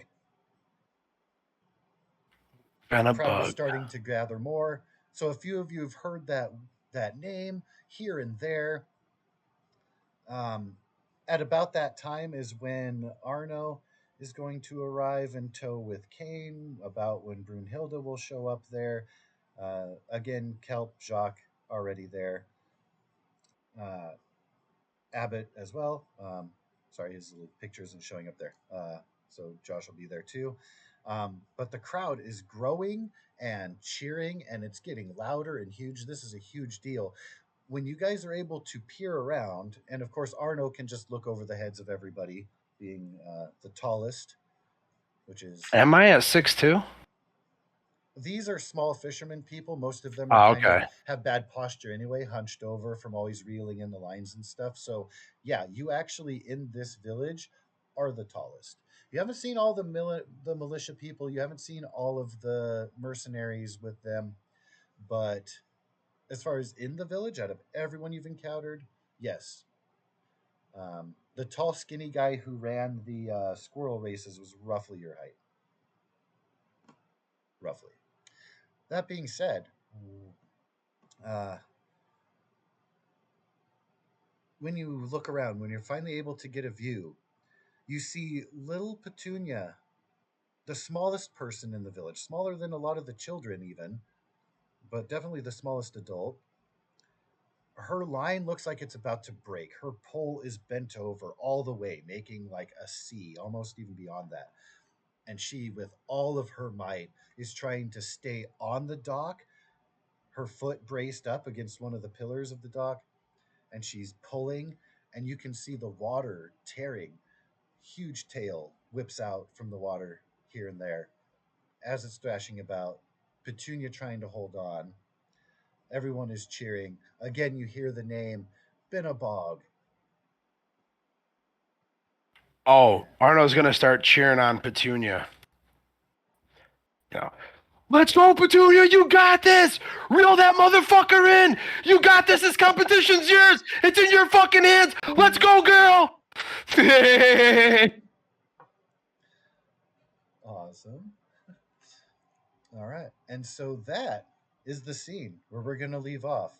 The bellowing of Arno supporting Petunia as she attempts to reel in the legendary Binnabog the Line Breaker, who again has Oh. not been seen here in the last few years of the festival. Some people didn't even think that they were real, but you're pretty sure Petunia's got him.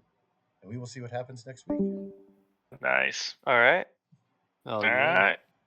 Good night, Have a good everybody. night, everybody. Yeah. I'm still gonna stick around for a little bit and just chill and talk if anyone else wants to. Yeah, I'll I'll be be on. on and chilling.